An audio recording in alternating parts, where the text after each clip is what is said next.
জলে যেখানে হাঙরের সাথে লড়াই, সেখানে একটা কুমিরের মৃত্যু নিয়ে কেউ মাথা ঘামাবে না, বলেছেন সমরেশ মজুমদার। পড়ছেন নীতিহীন রাজগল্প, লিখেছেন আশিকা আক্তার সোহাগী। পর্ব ৪৪। যেখানে বড় বড় মন্ত্রী মিনিস্টারের কুকীর্তি প্রতিনিয়ত এদেশে ধরা পড়ছে, সেখানে নিবিড়ের মতো একটা লোকাল নেতার নিউজে দলের বা জনগণের কিছু যায় আসে না। তাই আপাতত চিন্তার কারণ নেই।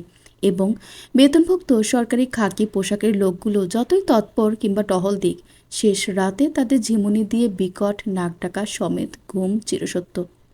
এক পায়ে দাঁড়িয়ে হলেও তারা ঘুমাবে। সেখানে এত রাতে নিউজের ভিত্তিতে কোনো আসামি ধরতে আসবে না, এটা 100% নিশ্চিত। নিবিড় সবাইকে সব গুছিয়ে দিল। তাকে অ্যারেস্ট করে এবার টর্চার করা হতে পারে। হতে পারে রেজাউল নিজে দাঁড়িয়ে তাকে উদুম কেলানি দিচ্ছে। রাজনীতিতে সত্যি মা বাপ নেই, না এখানে কেউ চিরবন্ধু। 3 মাসের জেল খাটার সময় নিবিড়ের জন্য স্পেশাল খাবার থেকে শুরু করে ভিআইপি সেল ছিল, এসি টিভি সবই ছিল সেলে। এইবার তাকে নিশ্চিত ব্ল্যাক সেলে রাখবে। সঙ্গী হিসেবে ইঁদুর তেলাপোকা থাকতে পারে।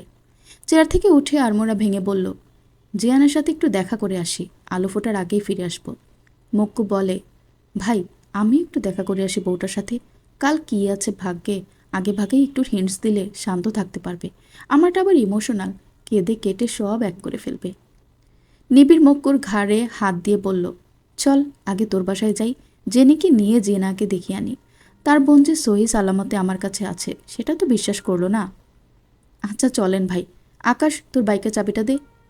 বের হওয়ার আগেই রনি জিজ্ঞেস করলো, ভাই আপনারা কি ভয় পাচ্ছেন? নিবিড় মৃদু হেসে জবাব দেয়, বিছানায় শোয়ার আগে যদি লাল পিঁপড়ার চোখে পড়ে, তুই কি শুয়ে পড়বি এটা ভেবে? ছোট পিঁপড়া আমার পিঠেই পিষে যাবে। অল্প কামড়ালে কামড়াক, নাকি ঝেড়ে ফেলে দিবি? ফেলে দিবি, তাই তো? রাজনীতিতে ভয় বলে শব্দ নাই। পিঁপড়া হোক বা হাতি, সব ঝেড়ে ফেলে দিতে হয়। বলেই দুজনই বের হয়ে গেলে আকাশ চেয়ারে বসে লম্বা হয়ে আরমারা ভেঙে পরিবেশ সহজ করতে বলে, আজ একটা বউ থাকলে আমিও মোলাকাত করতে যেতাম। বউকে জড়িয়ে ধরে বলতাম, সোনা তোমার বাপের বাড়ি না কিন্তু আমার শ্বশুর বাড়ি, বলো তো সেটা কি? বউ ভাবতো আমি দ্বিতীয় বিয়ে করেছি আর দ্বিতীয় শ্বশুর বাড়ির কথা বলছি, তাই গাল ফুলিয়ে নাক লাল করত। শেষ করার আগেই সজল বলল, আর ভাবি ঝাড়ুতে গু ভরিয়ে বাড়ি দিয়ে বাসা থেকে বের করে দিত। আকাশ এগিয়ে এসে সজলের ঘাড়ে হাতের কনুই দিয়ে চেপে ধরে। দুইজনের হাতাহাতি শুরু হলে তালহা ধমক দিয়ে বলে, আহ, বাচ্চাদের মতো তালাতালি থামাবি নাকি দুইটারেই পাছায় লাথি দিমো? রনি বলল, ভাইগণ আমি কি একটু বাসায় যেতে পারি? শরীর ভালো লাগছে না। আকাশ মারামারি থামিয়ে জিজ্ঞেস করে, তোর তো বউ নাই, বাসায় গেলেও তোর সেবা করবে কে? এখানেই থাক, একটা ওরসা লাইন খা। সারা রাত কাজ আছে, বের হওয়া যাবে না ভাই না আসা পর্যন্ত। আর তুই তো বাসার নাম মুখেও নিস না, আজ হঠাৎ মন পড়ছে ক্যা? থাক ভাই, যাবো না, এমনিই কইলাম। আকাশকে নিবিড় বলে দিয়েছে রনি যেন ক্লাবের বাইরে মুততেও না যায়। আকাশ মনে মনে বলে, হালার পো হালা, তোমার কালা পানিতে যদি না চুপাইছি, তোমার জন্য মিশন পিছাই গেল, আর আমার বিয়েটাও। মুখে সুর দিয়ে বলে উঠল, ভাল লাগে না রে, আমার ভালা লাগে না। ভাইকে ওঠার সময় মক্কু বলে, ভাই এমন খারাপ সময়ে জিয়ানাকে ফ্ল্যাটে রাখলেন। আপনাদের বোঝাপড়া হওয়া দূরের কথা, একসাথে বসে দুই বেলা তো ভালো মন্দ খেতেও পারেন নাই। সম্পর্ক না আগালে ভালোবাসা হবে কেমনে? তাছাড়া জিয়ানার কাছ থেকে যদি এমন দূরে দূরে থাকেন, না পাত্তা পাবেন না পাত্তা দিতে পারবেন, আহেতুক দুইজনেই কষ্ট পাবেন। দুনিয়াতে আসছি একা, যাবো একা। সো এই যে মাঝখানের কয়েকদিন আমি পরের জন্য নিজেকে কষ্ট দিব কেন? কে ভালোবাসলো না বাসলো, কে পাত্তা দিল আর কে না দিল, আমার এসব তোয়াক্কা করার সময় কই। আমি তো নিজেকে ভালোবাসতেই ব্যস্ত, আমি তো নিজেকে যত্ন করতে ব্যস্ত। আমি নিজেই নিজের কাছে প্রতিজ্ঞাবদ্ধ, তাই কারো ক্ষমতা নেই আমাকে কষ্ট দেওয়ার। বাইক স্টার্ট দিতে দিতে বলে নিবিড়, ভাই আপনার সাথে কথাই পারবো না, তবে বলবো পুরুষের শান্তির ঠিকানা ওই একটাই, নারী পুরুষ ছাড়া চলতে পারে কিন্তু পুরুষ পারে না। আপনাদের সুখী দেখতে চাই তাই এসব বলি, বাকি সব তো আপনি তো নিজেই ভালো বোঝেন। নিবিড় আর কোনো উত্তর দিল না। তার আজকাল বড্ড ক্লান্ত লাগে। সত্যি সত্যি জিয়ানার কাছে একদণ্ড শান্তি পেয়েছে সে। জিয়ানার চেহারা থেকে শুরু করে শরীরের নিজস্ব একটা স্মেল, যেটা নিবিড়ের কাছে আফিমের মতো মনে হয়। নিবিড় সিদ্ধান্ত নিল তার সব অতীত সে জিয়ানাকে বলবে, তার এলোমেলো জঘন্য শৈশব আর তার পাপ আর ইচ্ছা সব। ডায়েরিটা জিয়ানা বুকে নিয়ে বসে আছে চুপ করে। তার মাত্র পড়া বর্ণনাটা যেন মেনে নিতে কষ্ট হচ্ছে। ব্যাপারটা বুঝতে আবার পড়া শুরু করলো। স্বপ্না আম্মু উলঙ্গ হয়ে হাতে মোম জ্বালিয়ে সারা বাড়ি ঘুরে 3বার চক্র কাটে। তারপর বসার রুমের দরজা খুলে দেয়। আমি ভয়ে ফু আম্মুকে ডাকি, সে সাড়া দেয় না। আমি লজ্জা আর ভয়ে চোখ ছোট করে থাকি। আম্মু দরজা খোলার সাথে সাথেই আমার ঘুম ভেঙে যায় প্রতিদিন। কারণ আম্মুর দরজায় ফু আম্মু 2টা ঘন্টা ঝুলিয়ে দিয়েছেন। ফু আম্মু প্রতিদিন উঠবে বলেন, কিন্তু সকাল হলেই কিচ্ছু বুঝতে পারেন না। স্বপ্নাম্মুর কথা আমি আর কাউকে বলতে পারি না, কারণ এই বাড়ির সবাই আমাকে আর স্বপ্নাম্মুকে ঘৃণা করে। তাই বড় আম্মার দেয়া ম্যাজিক কলমে লিখে রাখি। এই কলমটাও মেহেদি চুরি করেছিল। আমি বহু কষ্টে উদ্ধার করেছি ওর 3য় শ্রেণীর নোট খাতার ভেতরে থেকে। ভরে 4র্থ শ্রেণীতে, অথচ রেখেছে আগের বছরের খাতায়। চুরি আর কুবুদ্ধির জন্য মেহেদি সেরা। একদিন বিকেলে ফুটবল খেলার সময় স্বপ্নাম্মুকে দেখি মাঠের পাশ দিয়ে দ্রুত হেঁটে যাচ্ছেন। আমি খেলা বাদ দিয়ে আম্মুর পেছন পেছন যাই। দেখি আম্মু এলাকার গোরস্থানের ভেতরে ঢুকে কি জানি করছেন। আমি গাছের আড়ালে দাঁড়িয়ে থেকে দেখতে থাকি। আম্মু চলে যাওয়ার পরে সেখানে গিয়ে দেখি নতুন মাটি চেপে সমান করা। আঙুল দিয়ে খুঁড়ে দেখি একটা কাপড়ের ব্যাগ পোতা। সেই ব্যাগ বের করে আনি দেখার জন্য কি আছে এতে, যেটা আম্মু এখানে রেখে গেছে। ব্যাগ থেকে একটা মাটির পুতুল, যার গায়ে আরবি কিছু লেখা আর কাগজে একটা ছবি আঁকা, সাথে এখানেও আরবি লেখা ঘর ঘর করে। আরবি লেখাগুলো মনে হচ্ছিল উল্টো। তাই আমি সেগুলো নিয়ে মক্তবের হুজুরের কাছে যাই। হুজুর আমার হাতে ওগুলো দেখে ঝাড়া মেরে ফেলে তওবা পড়া শুরু করেন। তারপর মাটিতে ঝুঁকে পুতুলটার গায়ে নাম দেখে জিজ্ঞেস করে, এগুলো কই পাইছো? নীলুফাকার নাম।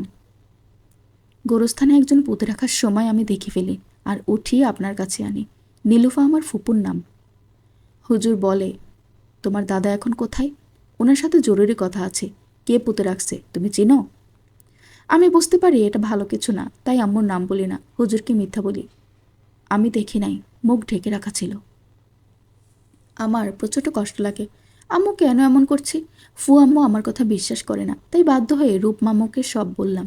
রূপ মামু আম্মুকে ছাদে ডাকলেন বিকেলবেলা। আমি লুকিয়ে তাদের কথা শুনি। রূপ মামু এগিয়ে গিয়ে আম্মুকে অনেক জোরে একটা থাপ্পড় মারলেন। আম্মু গালে হাত দিয়ে কেঁদে দিলেন। মামু প্রশ্ন করে, নীলুর সাথে আপনার কিসের শত্রুতা ভাবি? এই বাড়িতে আপনি ওর জন্যই টিকে আছেন, অথচ ওকে আপনি বান মারতে চান। ওইটা কি ছিল আমি জানি না রূপকদা। বড় ভাবি আমাকে দিছে আর বলছে বাড়ির মঙ্গলের জন্য। সত্যি বলতে ভাবি যা বলে আমি না করতে পারি না। বিশ্বাস করেন? সারা রাত আপনি কি করেন? রাতে মানুষ যা করে তাই করি, ঘুমাই। আবার মিথ্যা কথা বলতেছেন। আপনি আমার প্রতি রাগ নীলুর উপর ঝাড়তেছেন, তাই না? কসম রূপকদা, আমার সাথে কিছু ঘটে হয়তো, আমি জানি না। সকালে নিজেকে এলোমেলো পাই, গায়ে কাপড় থাকে না, আবার হাতে কালি লেগে থাকে। এই দেখুন, হাতের তালু পোড়া পোড়া, জলে খুব। বলেই নিজের 2 হাত দেখালো স্বপ্না আম্মু। রূপমামু দেখে জিজ্ঞেস করে, হুজুরের কাছে যান, আপনার চেহারাও কেমন জানি হয়ে গেছে। আপনি আমার চেহারা খেয়াল করেছেন? অবাক হলাম। নীলু ছাড়াও তো আপনার কোনো কিছুই চোখে পড়ে না। শুনুন, একে তো আপনি বাচ্চাওয়ালা পুরুষ, তার উপর ধর্মের ঠিক নাই। সারা জীবনেও আপনি নীলুফাকে পাবেন না। পাওয়া মানে কি বিয়ে? আমি সারা জীবন নীলুকে এইভাবেই ভালোবাসতে পারবো। ওর বিয়ে যে আপনি ভেঙে দেন আমি বুঝি না ভাবছেন? নীলুকে কেউ ছুঁয়ে দিবে এটা আমি সহ্য করতে পারবো না। আমার না হোক, তবে আর কারো হবে না। রূপমামু যদি ফুয়াম্মুকে বিয়ে করে তবে আমার জন্য খুবই আনন্দের, কারণ ফুয়াম্মুর তাহলে আর এ বাড়ি থেকে চলে যেতে হবে না, আমাদের সাথেই থাকবে। আমার ভাবনা টিকল না বেশি দিন, কারণ এমন সময় আব্বু আর জেঠু ঢুকলো ছাদে। তারা রূপমামুর কাছে গিয়ে এলোপাথারি মারা শুরু করলো। মুখ দিয়ে অকথ্য গালাগালি করতে লাগলেন। বেশিরভাগ গালি বাচ্চা দিয়ে শেষ হয়, যেমন শুয়োর, কুকুর। একটা ছিল খানকি। আমি সেদিন ভয়ে ভয়ে অনেক গালি শিখলাম, তবে শুয়োরের বাচ্চা গালিটা আমার পছন্দ হলো। আম্মু তাদের আটকানোর চেষ্টা করে না, পাশে দাঁড়িয়ে থেকে মুখে তৃপ্তি নিয়ে দেখে যায়। আমাকে এই মানুষটার পেট থেকে হতে হলো কেন? আম্মু নিজেও কি সুরের বাচ্চা? রূপমামা একবার বলেছিল, তুমি মানুষ কিনা কিভাবে বুঝবে? যখন তোমার সামনে কোনো অন্যায় হচ্ছে আর তোমার শরীরের রক্ত টক বগিয়ে ফুটা শুরু করবে, তখন বুঝবে তোমার শরীরের মানুষের রক্ত। আর সেই রক্ত যখন তোমাকে স্থির থাকতে দিবে না, অন্যায়ের প্রতিবাদ করাবে, নিজের বিপদ হবে জেনেও, তখন নিশ্চিত হবে যে তুমি শুধু জন্মগত মানুষই না, অর্জনগতও মানুষ। আমি গভীর মনোযোগ দিয়ে শুনে প্রশ্ন করেছিলাম, এটা কি জীবনের সব ক্ষেত্রেই প্রয়োগ করব মামু? মানে সরাসরি যখন যে অবস্থাতেই আছি সেভাবেই অন্যায়ের প্রতিবাদ করব? তোমার বুঝতে হবে প্রতিবাদটা কিসের হবে, মুখের কথায় না শক্তিতে। যদি শক্তিতে হয় তবে আগে নিজের শক্তি আর প্রতিপক্ষের শক্তির তুলনা করবে। আর যদি কথাই হয়, প্রতিপক্ষের কথার ধার অনুমান করবে। এই দুইটা কাজ না করলে মস্তিষ্ক কাটাবে। বুদ্ধিশক্তির চেয়ে বড় শক্তি আর দ্বিতীয়টি নেই। আমি পরের কথাগুলোর গুরুত্ব কম দিয়ে লুকানো থেকে বের হয়ে দৌড়ে মামুর কাছে যাই। মেহেদির আব্বুকে আর জেঠুকে ঠেলে সরিয়ে মামুকে বাঁচানোর চেষ্টা করি। মেহেদির আব্বু এগিয়ে এসে প্রচণ্ড জোরে একটা থাপ্পড় মারে, তারপর পা দিয়ে বুক বরাবর লাথি দিয়ে আমাকে ফেলে দেন ছাদের খসখসে মেঝেতে। কয়েক মিনিটের জন্য আমার নিঃশ্বাস বন্ধ হয়ে যায়। আমি লম্বা করে শ্বাস নেওয়ার চেষ্টা করি, কিন্তু পারি না। চোখে ঘোলা দেখি। স্বপ্নাম্মু চিৎকার দিয়ে দ্রুত এসে আমাকে ধরেন। ওনার এই কাতর চেহারা দেখে আমার আরাম লাগে। আমি চাই আমাকে আরও আঘাত করা হোক, আমার জন্য এই নিষ্ঠুর মানবিক কষ্ট পাক। আমাকে মারার জন্য রূপমাম্মুর শান্ত রূপ অশান্ত হয়ে যায়। তেরে গিয়ে মেহেদির আব্বুর চোয়াল বরাবর একটা ঘুষি মারেন, কিন্তু জেঠু এসে আটকিয়ে ফেলে পেছন থেকে। তারপর তারা দুইজন মিলে টানতে টানতে মামুকে সেখান থেকে নিয়ে যায়। এরপর আর কখনোই দেখা হয়নি মামুর সাথে। এই বাড়িতে আমার দুইজন আপনজনের মাঝে একজন হারিয়ে যায়। আর ফুয়াম্মুর তো আজকাল শরীরে ভালো থাকে না, রোগাশোকা হয়ে সারাক্ষণ উদাস হয়ে বসে থাকেন। আমার সাথে পর্যন্ত কথা বলে না তেমন। জিয়ানার কান্না পাচ্ছি। ফুপিয়ে কিছুক্ষণ কাঁদল। নিজের সাথে তুলনা করলে সে অনেক অনেক সুস্থ একটা পরিবেশ পেয়েছে বড় হওয়ার জন্য। অপরদিকে নিবিড় কি পরিমাণ ঘৃণিত পরিবেশে বড় হয়েছে সেটা কেউ কল্পনা করতে পারছে না। তার চারপাশে শুধু স্বার্থপর আর খারাপ মানুষের বাস ছিল। এমন সব জিনিস বাচ্চা বয়সে দেখে এসেছে যে নিজের মাকেও সে ন্যূনতম সম্মান করতে পারেনি। লেখাটায় বাচ্চা বাচ্চা ভাব আছে, তার মানে সমকালীন সময়ে লিখত। বাচ্চা বয়সের অপরিপক্কতা লেখায় স্পষ্ট। ডেট দেয়া নেই দেখে প্রথমে জিয়ানার বুঝতে কষ্ট হলেও বুঝতে পারল কিছুটা পড়ার পর। একটা খালি পাতা, তারপর লেখা বেশি উঠলে আবার শুরু করলো পড়া। স্কুলের টিফিন পিরিয়ডে আমাদের বাসার দারোয়ান মামা এসে জানালো বাসায় যেতে হবে। সবার কি এক দরকার। আমরা সেই মামার সাথে বের হই। দুপুর হওয়ায় রিক্সা পাচ্ছিলাম না, আর মামা অপেক্ষা করতে না চাওয়ায় আমরা হাঁটা শুরু করি।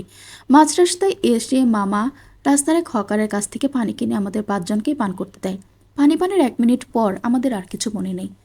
তাকিয়ে দেখি অচেনা অজানা এক পরিবেশ, কেমন গা ছমছমে অন্ধকার আচ্ছন্ন। আমি আশেপাশে তাকিয়ে সবাইকে খুঁজতে থাকি, কেউ নেই। অন্ধকারটা এমন খুঁটখুটে নিজের শরীরও দেখা যাচ্ছিল না। হঠাৎ মশাল হাতে করে কিছু মানুষের আনাগোনা শুনতে পাই, কিন্তু তাকানো যাচ্ছিল না।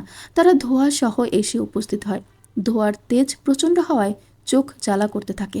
হাত দিয়ে চোখ কচলানো যাচ্ছিল না, কেননা হাত পেছনে পিছমোড়া করে বাঁধা ছিল। তবুও এক চোখ বন্ধ রেখে অপর চোখ দিয়ে অল্প একটু দেখার চেষ্টা করি। আমার থেকে কয়েক হাত দূরে রনি, জনি ভাই, মেহেদি আর সবার শেষে রাফিন্দা অচেতন হয়ে পড়ে আছে। মাথা ঘুরিয়ে পরিবেশ বোঝার চেষ্টা করি।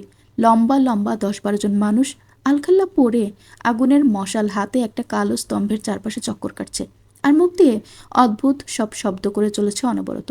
সবার মুখ কালো মুখোশ দিয়ে ঢাকা। একসময় সবাই থেমে যায়।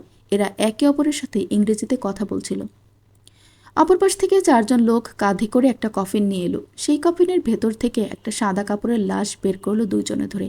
এবার চারপাশে বিশ্রী গন্ধে পেটের নাড়িভুড়ি কেঁপে উঠল। বাড়িতে দেখা নানা কাণ্ড কারখানায় আমি বুঝতে পারছিলাম এরা আমাদের বাড়ির ব্ল্যাক ম্যাজিকের সাথে জড়িত সেই খারাপ লোকগুলো। একে একে অনেকগুলো গ্রুপ নানা অদ্ভুত জিনিস নিয়ে হাজির হলো সেই স্থানে। এর মাঝে এক গ্রুপ এনেছে 4টা মেয়ে, সবাই অল্প বয়সী, তবে কারো গায়ে একটা সুতা নেই। আমি আড়ষ্ট হয়ে বসে আছি, কিন্তু আমার শরীরের নিম্নভাগে কোনো সার পাচ্ছিলাম না। আচমনিতে লেখা শেষ হয়ে গেল। পুরোটা ডায়েরি ফাঁকা, তবে লাস্টের একটা পেজে লেখা। আমি আমার ভাইদের বোঝাতে পারিনি, যারা চলে যায় তাদের এই জীবনের জন্য দুঃখটা শেষ হয়ে গেল, আর যারা থেকে গেল তারা জ্বলে পুড়ে মরে। সমারেশ মজুমদার। যে ফ্যামিলির প্রতি আমার প্রবল আগ্রহ ছিল সেই ফ্যামিলির প্রতি এখন ঘৃণা আসে, কারণ ফ্যামিলির কালচার এমন একটা জিনিস যারা নিজেদের সম্মানের জন্য সন্তানের কোনো বিপদে এগিয়ে আসে না, বরং সন্তানদের অভিযোগে অভিযুক্ত করে মৃত্যুর দুয়ারে ঠেলে দেয়। এমন ফ্যামিলি দিয়ে তাহলে আমি করবোটাই কি?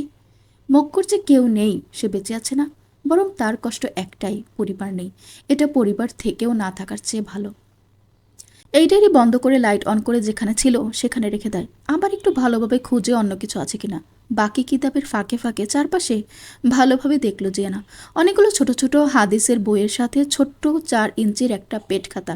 খাতাটা এনে জিয়ানা যা দেখলো নিজের চোখকে বিশ্বাস করতে পারল না। জিয়ানার অনেকগুলো ছবি ছোট ছোট করে পিন করে, সাথে নিচে প্রতিটা ছবির কাহিনী লেখা, পাশে লেখা ধন্যবাদ তালহা, এই ছবিগুলোর জন্য তোর উকিল বাপ হইতে রাজি আছি। হঠাৎ তার মনে হলো নিবিড় আর তার মাঝে সূক্ষ্ম সূক্ষ্ম বিষয়গুলো নিখুঁতভাবে মিল। প্রতিটা ছবি দেখে জিয়ানা হাসে, ছবিতে হাত বুলিয়ে নেয়, কেমন জানি একটা বুকে টান টান লাগছে। রাফিন যদি অন্য কেউ হতো, যেই হাতে তোমাকে ছুঁয়েছে সেটা কেটে কুত্তাকে খাওয়াইতাম। কুত্তার বাচ্চা রাফিন জেনুইনলি বাস্টার্ড, সবাইকে শুধু ইউজ করতে চায়, তবে এইবার আর হচ্ছে না সেটা। তোর বাপই তোর সবচেয়ে বড় বাধা। জিয়ানা আর রাফিনের সাইকেলে বসা ছবি। জিয়ানা থামে, নিবিড়ের কিছু কথা সে বুঝতে পারছে না, অপর পাতায় যায়। হাসলে যে তোমার চোখও হাসে, সেটা কি জানো চাঁদ? বস্তিতে বসে জিয়ানার খিলখিলিয়ে হাসার ছবি। মাঝে মাঝে মনে হয় তুমি আস্ত একটা ফিনিক্স পাখি, যার আলোয় আলোকিত নিবিড়, কিন্তু মাঝে মধ্যে মনে হয় ফিনিক্স তো রূপকথার কল্পনার পাখি, বাস্তবে তার অস্তিত্বই নেই। সাথে জিয়ানার করুণ মুখের একটা ছবি। আমি আগেও বলেছি, এখনও বলছি, ওইসব ভালোবাসা বলতে কিছু হয় না, সব সময়ের চাহিদার নাম। আজকে যদি তোমাকে হাতের নাগালে পেতাম, থাপড়িয়ে পণ্ডিতে বের করে দিতাম, অসভ্য পাগল মেয়ে। জিয়ানার মারামারির একটা ছবি। কলেজ স্ট্রিটের কিছু ইফটিজারদের কেলিয়েছিল কিছু মেয়েকে দেখে স্ল্যাং বলায়। পুরো ক্যাম্পাসের একটা মাছিও সুখনীল নিবিড়ের দিকে পূর্ণ দৃষ্টিতে যেখানে তাকাতে পারে না, সেখানে ফুচকে একটা মেয়ে কথায় কথায় তুইতুকারি করে।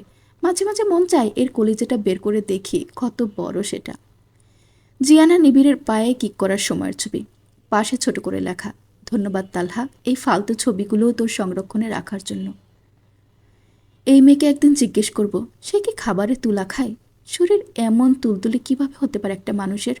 যেখানে হাত রেখেছি শুধু দেবে যাচ্ছিল, ভয়ে শক্ত করে ধরার সাহসও হয়নি। কি এক মুসিবত! মেয়ে শরীর দেখলেই যেখানে আমার হাত নিষ্পিস করে থাপড়িয়ে ন্যাকামি বের করে দিতে মন চায়, সেখানে এই মেয়েকে চাপ দিয়ে ধরতেও আমার ভয় লাগে। এই দিনও দেখতে হলো বেঁচে থাকতে। নিবিড় জিয়ানাকে কোলে করে হাসপাতালে নেওয়ার সময়ের ছবি। একটা পাতায় লেখা, কবে জানি এই পাগল মেয়েটাকে ধরে টুপ করে গিলে ফেলি, প্রভোকিং স্মেল। পরের পাতায়, নেপচুনের হীরা আমার ব্যক্তিগত চাঁদ, শাদি মোবারক। নিবিড় আর এলোমেলো জিয়ানা পাশাপাশি বসা তাদের বাসার সোফায়। 72 বার না, 72 লক্ষ কোটি বার কবুল এই পাগল মেয়েটাকে। বিয়ের সময় নিবিড়ের রেজিস্ট্রেশন খাতায় সাইনের ছবি, পাশে থমথমে মুখে জিয়ানা বসা। বিয়ের প্রথম রাতটা এতটা অকল্পনীয়ভাবে কাটবে আমার জানা ছিল না। আমার ফ্ল্যাটের চারপাশ জিয়ানাময় ছিল, আমার নাসারন্ধ্রে শুধু জিয়ানার স্মেল, আমার গলায় আর কপালে আমার সদ্য বিবাহিতা স্ত্রীর স্পর্শ। কোনো ছবি নেই। নিজেকে আজকাল বড্ড অলস লাগে, তাই তো জিয়ানা নামের এক চোরাবালিতে আস্তে আস্তে ডুবে যাচ্ছি। তবুও নিজেকে এখান থেকে বের করতে ইচ্ছা হচ্ছে না। জিয়ানা হাত নেড়ে নেড়ে কথা বলছে, নিবিড় মনোযোগ দিয়ে তার কথা শুনছে। এত অধিকার, এত জোর, এত উৎকণ্ঠা, লাস্ট আমার জন্য কে হয়েছিল মনে নেই। জিয়ানা কান্নামাখা মুখে নিবিড়কে টেনে অ্যাম্বুলেন্সে উঠাচ্ছে আনিস মামার পোড়াবাড়ির সামনে থেকে। আমার জীবন কাঠি, তুমি যতই বুদ্ধিমান হও, ভেতরে তুমি অনেক সরল। তোমার সাইকেলের স্পিড আমার ক্লাবের সামনে এসে আপনা আপনি তার গতি কমায়, অথচ তুমি একবারও নিজের গতি কমিয়ে কাবলিওয়ালার নিকট আসলেই তো পারো। নিবিড়ের ক্লাবের সামনে জিয়ানার সাইকেলের ছবি। জিয়ানা থমকায়। নিবিড় কি জিয়ানার প্রতি দুর্বল? হ্যাঁ, অবশ্যই। এইসব কথা, এইসব ভাবনা কেউ এমনি এমনি ভাবে না। তবে এই লোকের বাহির যে আপাদমস্তক ইস্পাতের মতো, তার ভেতর এত অনুভূতি কবে জন্মালো? খাতার লেখা শেষ। মনোবিজ্ঞানীরা বলেন যে শিশু স্নেহের মাঝে বড় হয় সে ভালোবাসতে শিখে, কিন্তু নিবিড়ের ব্যাপারটা আলাদা। সে প্রচণ্ড ভায়োলেন্সে বড় হয়েছে। নীলুফা ইয়াসমিনের গাইডে হয়তো ওর ভেতরে চমৎকার সেই সত্তাটা এখনও বেঁচে আছে, কিন্তু বাইরের কয়েক ধাপের ইস্পাতের প্রলেপ পড়েছে। জিয়ানা বসে পড়ে ফ্লোরে। তার শরীর ভালো লাগছে না, হয়তো মনটাই ভালো না। লজিক্যাল মানুষ মনের কথা কখনোই স্বীকার করবে না, তারা বলবে শরীর খারাপ, তাই মস্তিষ্কে দুঃখের হরমোন বেশি উৎপন্ন হচ্ছে। সেই সাথে জিয়ানা শপথ নিল তার হারানো মায়ের শেষ ইচ্ছা পূরণ করবে, ওনার সুখকে সত্যিকারের সুখী বানাবে। ভুলে হোক, প্ল্যানে হোক, কিংবা ভাগ্যের চরম বাস্তবতা একবার যখন জড়িয়েই গেছে সুখনীল নিবিড় নামের অদ্ভুত ব্যক্তিটির সাথে, সেহেতু জিয়ানা এই সম্পর্ককে একটা সুযোগ দিবে। মিনিট পাঁচেক পর খাতাটা বুকে নিয়ে জিয়ানা উঠে দাঁড়ালো। সিক্রেট রুম থেকে বের হয়ে বুক সেলফ লক করে কলমটা জায়গা মতো রাখে। তারপর এই রুম থেকেও বের হবে, তখনই মেইন দরজা খট করে শব্দ করে খুলে নিবিড় ভেতরে ঢুকে। নিবিড়ের জিয়ানাকে লক রুম থেকে বের হতে দেখেই চোখ লাল হয়ে উঠল। হাতের চাবি সর্বশক্তি দিয়ে ফ্লোরে ছুঁড়ে মেরে ঝড়ের গতিতে জিয়ানার কাছে চলে যায়। নিবিড়ের গতিতে জিয়ানা হালকা ভয় পায়। এমনিতেই গোপনকৃত কাজে মানুষের সাবকনসিয়াস মাইন্ড দুর্বল থাকে, এখানে জিয়ানার সাথেও সেটাই হলো।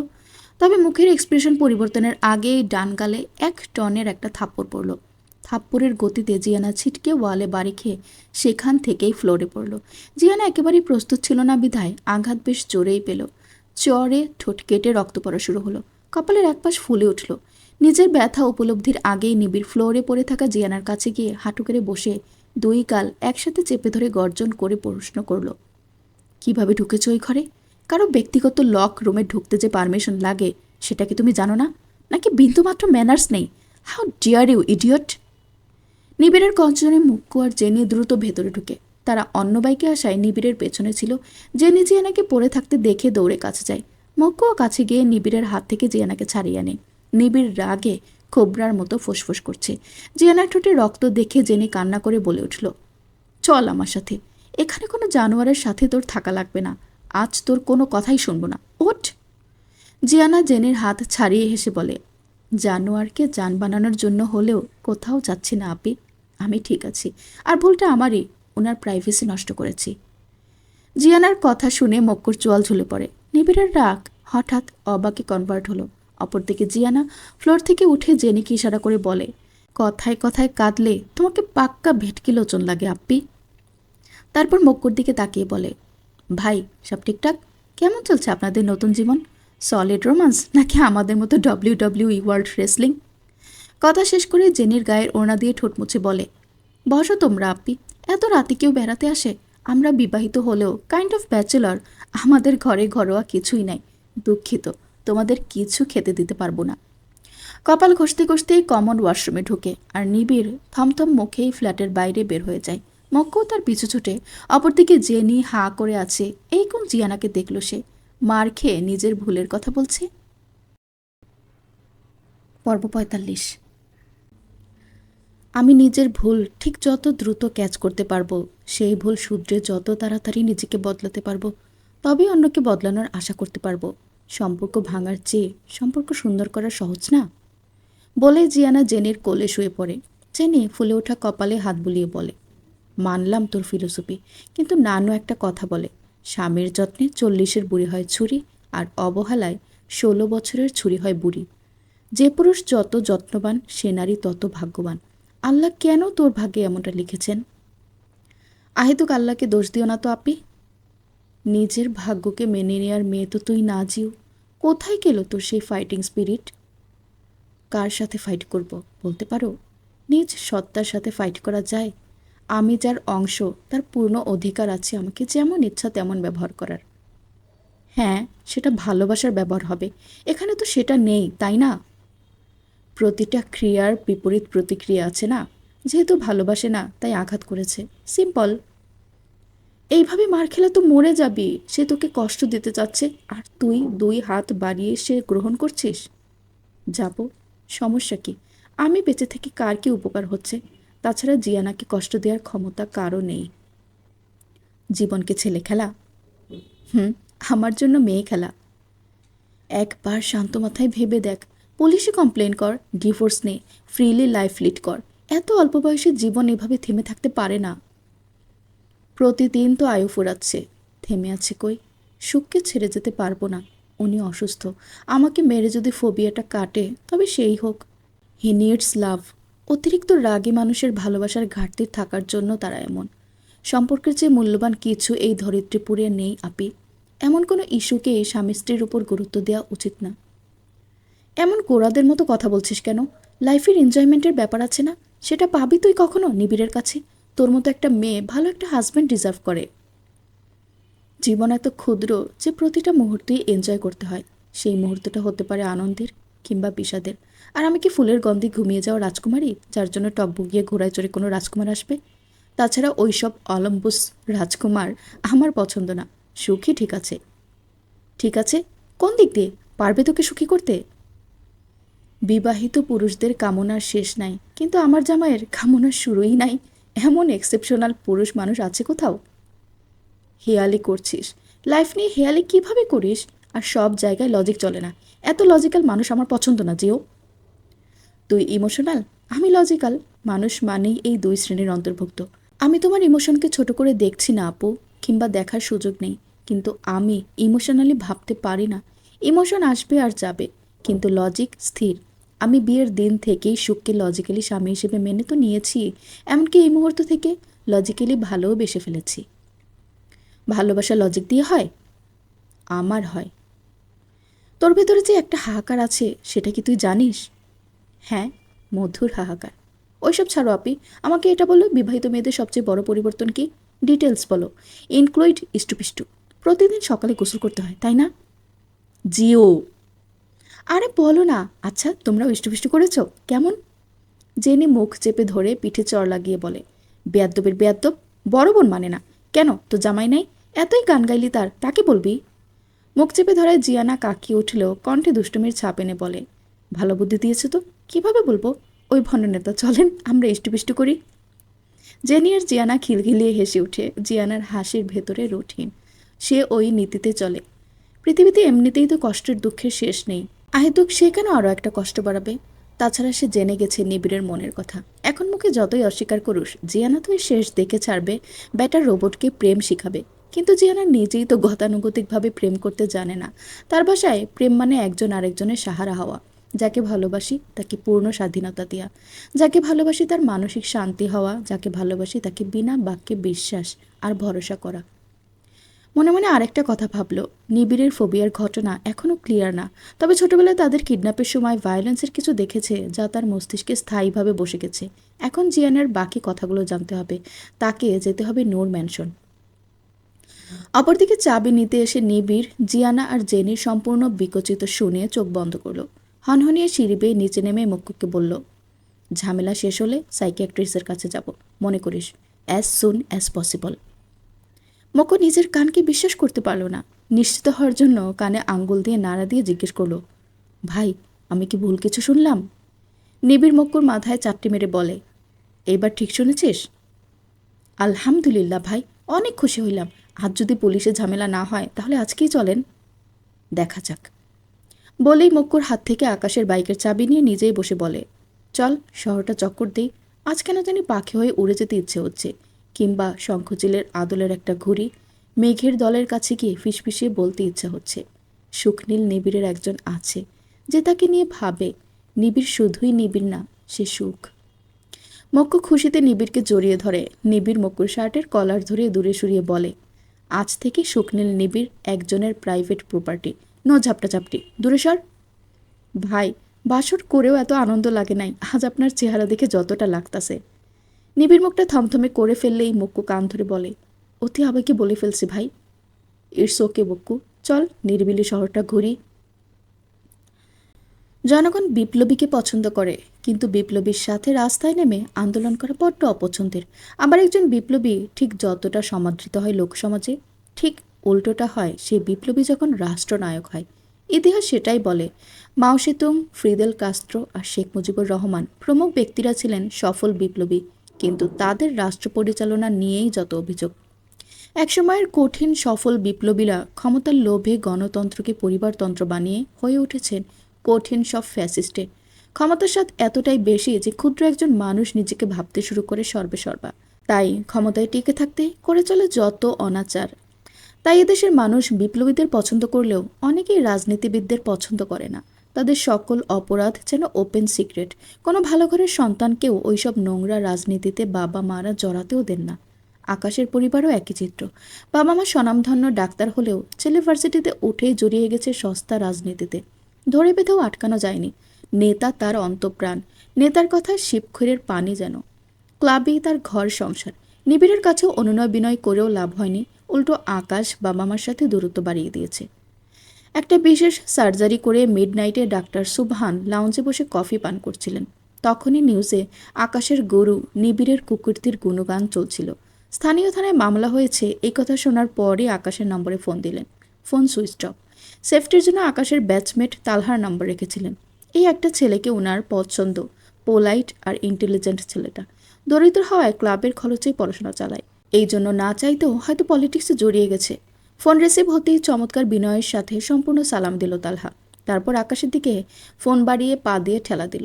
আকাশ ঘুমে ঢুলছিল চেয়ার বসে, ফোন হাতে নিয়ে বলল, কইয়া ফেলান। দিন দিন ভাষাটাও নষ্ট হয়ে যাচ্ছে তোমার আকাশ। 5 মিনিটের মাঝে বাড়ি ফিরবে, এর জন্য নড়চড় হয়। 5 মাসেও ফিরে হয় কিনা সন্দেহ আব্বু, কট খেয়েছি, যদিও ভুয়া সব। ক্রিমিনালি যে তোমরা করো সেটা তো একজন ব্লাইন্ড পাবলিকও বুঝবে। সারাদিন ড্রিঙ্কস করা, রাস্তাঘাটে মেয়েদের টিস করা, চাঁদাবাজি, টেন্ডারবাজি, এসবই তো তোমাদের প্রধান কাজ, রাইট? না আব্বু, ওইগুলো জুনিয়ররা করে, আমরা এখন সিনিয়র হয়ে গেছি, ভদ্র কাজগুলো আমাদের আন্ডারে। তোমার প্রমোশন লাগলে বইলো, করাই দিবনে। ফোন দিয়ে ভালো করছো, আমার মাথার ঝিমঝিমানি তুমি আর তোমার বউ ছাড়া কেউ কাটাতে পারে না। নিজ পিতার সাথে কিভাবে কথা বলতে হয় সেই ম্যানার্সটুকুও গিলে ফেলেছ। তোমার লেখাপড়া করার দরকার নেই, ভিসা রেডি করে দিব, চাচ্চুর কাছে ফ্লোরিডায় চলে যাবে, গিয়ে কামলাগিরি করবে। তবুও এই অধপতন দেখতে পারছি না। ওকে করো, আমিও একটা বউ জোগাড় করি, হানিমুনে যাব। ও হ্যাঁ, জেলে পড়লে দেখতে চাও কিন্তু, না গেলে আমি মাইন্ড করব না যদিও, আলাবু। বলেই ফোন কেটে দিল আকাশ। ছোট থেকে সে একাই মানুষ, গভর্নেন্স দিয়ে কি আর বাবা মায়ের স্বাদ পাওয়া যায়? তার পুরো শৈশব ঘেটেও কোথাও মনে পড়ে না ফ্যামিলির সাথে কোয়ালিটি টাইম স্পেন্ডের কথা, একসাথে ছুটির দিন কাটানোর কথা, কিংবা একবেলা আব্বু আম্মুর মাঝখানে বসে আহ্লাদ করে মেল নেওয়ার কথা। তার রোবোটিক জীবনে একমাত্র অর্জন best school and college, best toys, best dresses, best game set up, best food. কিন্তু সব ছাপিয়ে যায় যখন দেখতো স্কুলের অন্য বাচ্চারা নিজের বাবা মার আঙ্গুল ধরে গাড়ি থেকে নামতো। তাদের পরিবারের কথা শুনে আকাশ স্বপ্ন দেখতো তার বাবা মা একটু সময় বের করে তাকেও স্কুলে দিয়ে যাচ্ছে, কিংবা সবাই একসাথে রেস্টুরেন্টে বসেছে। হ্যাঁ, তাদেরও একসাথে বিভিন্ন ইভেন্টে যাওয়া হতো, ওই তো ডাক্তার অ্যাসোসিয়েশনের নানা প্রোগ্রামে, যেখানে সব ডাক্তার আর তাদের ফ্যামিলিরা থাকতো, কিন্তু বাচ্চাদের আলাদা কিড জোনে বাচ্চা রাখা হতো।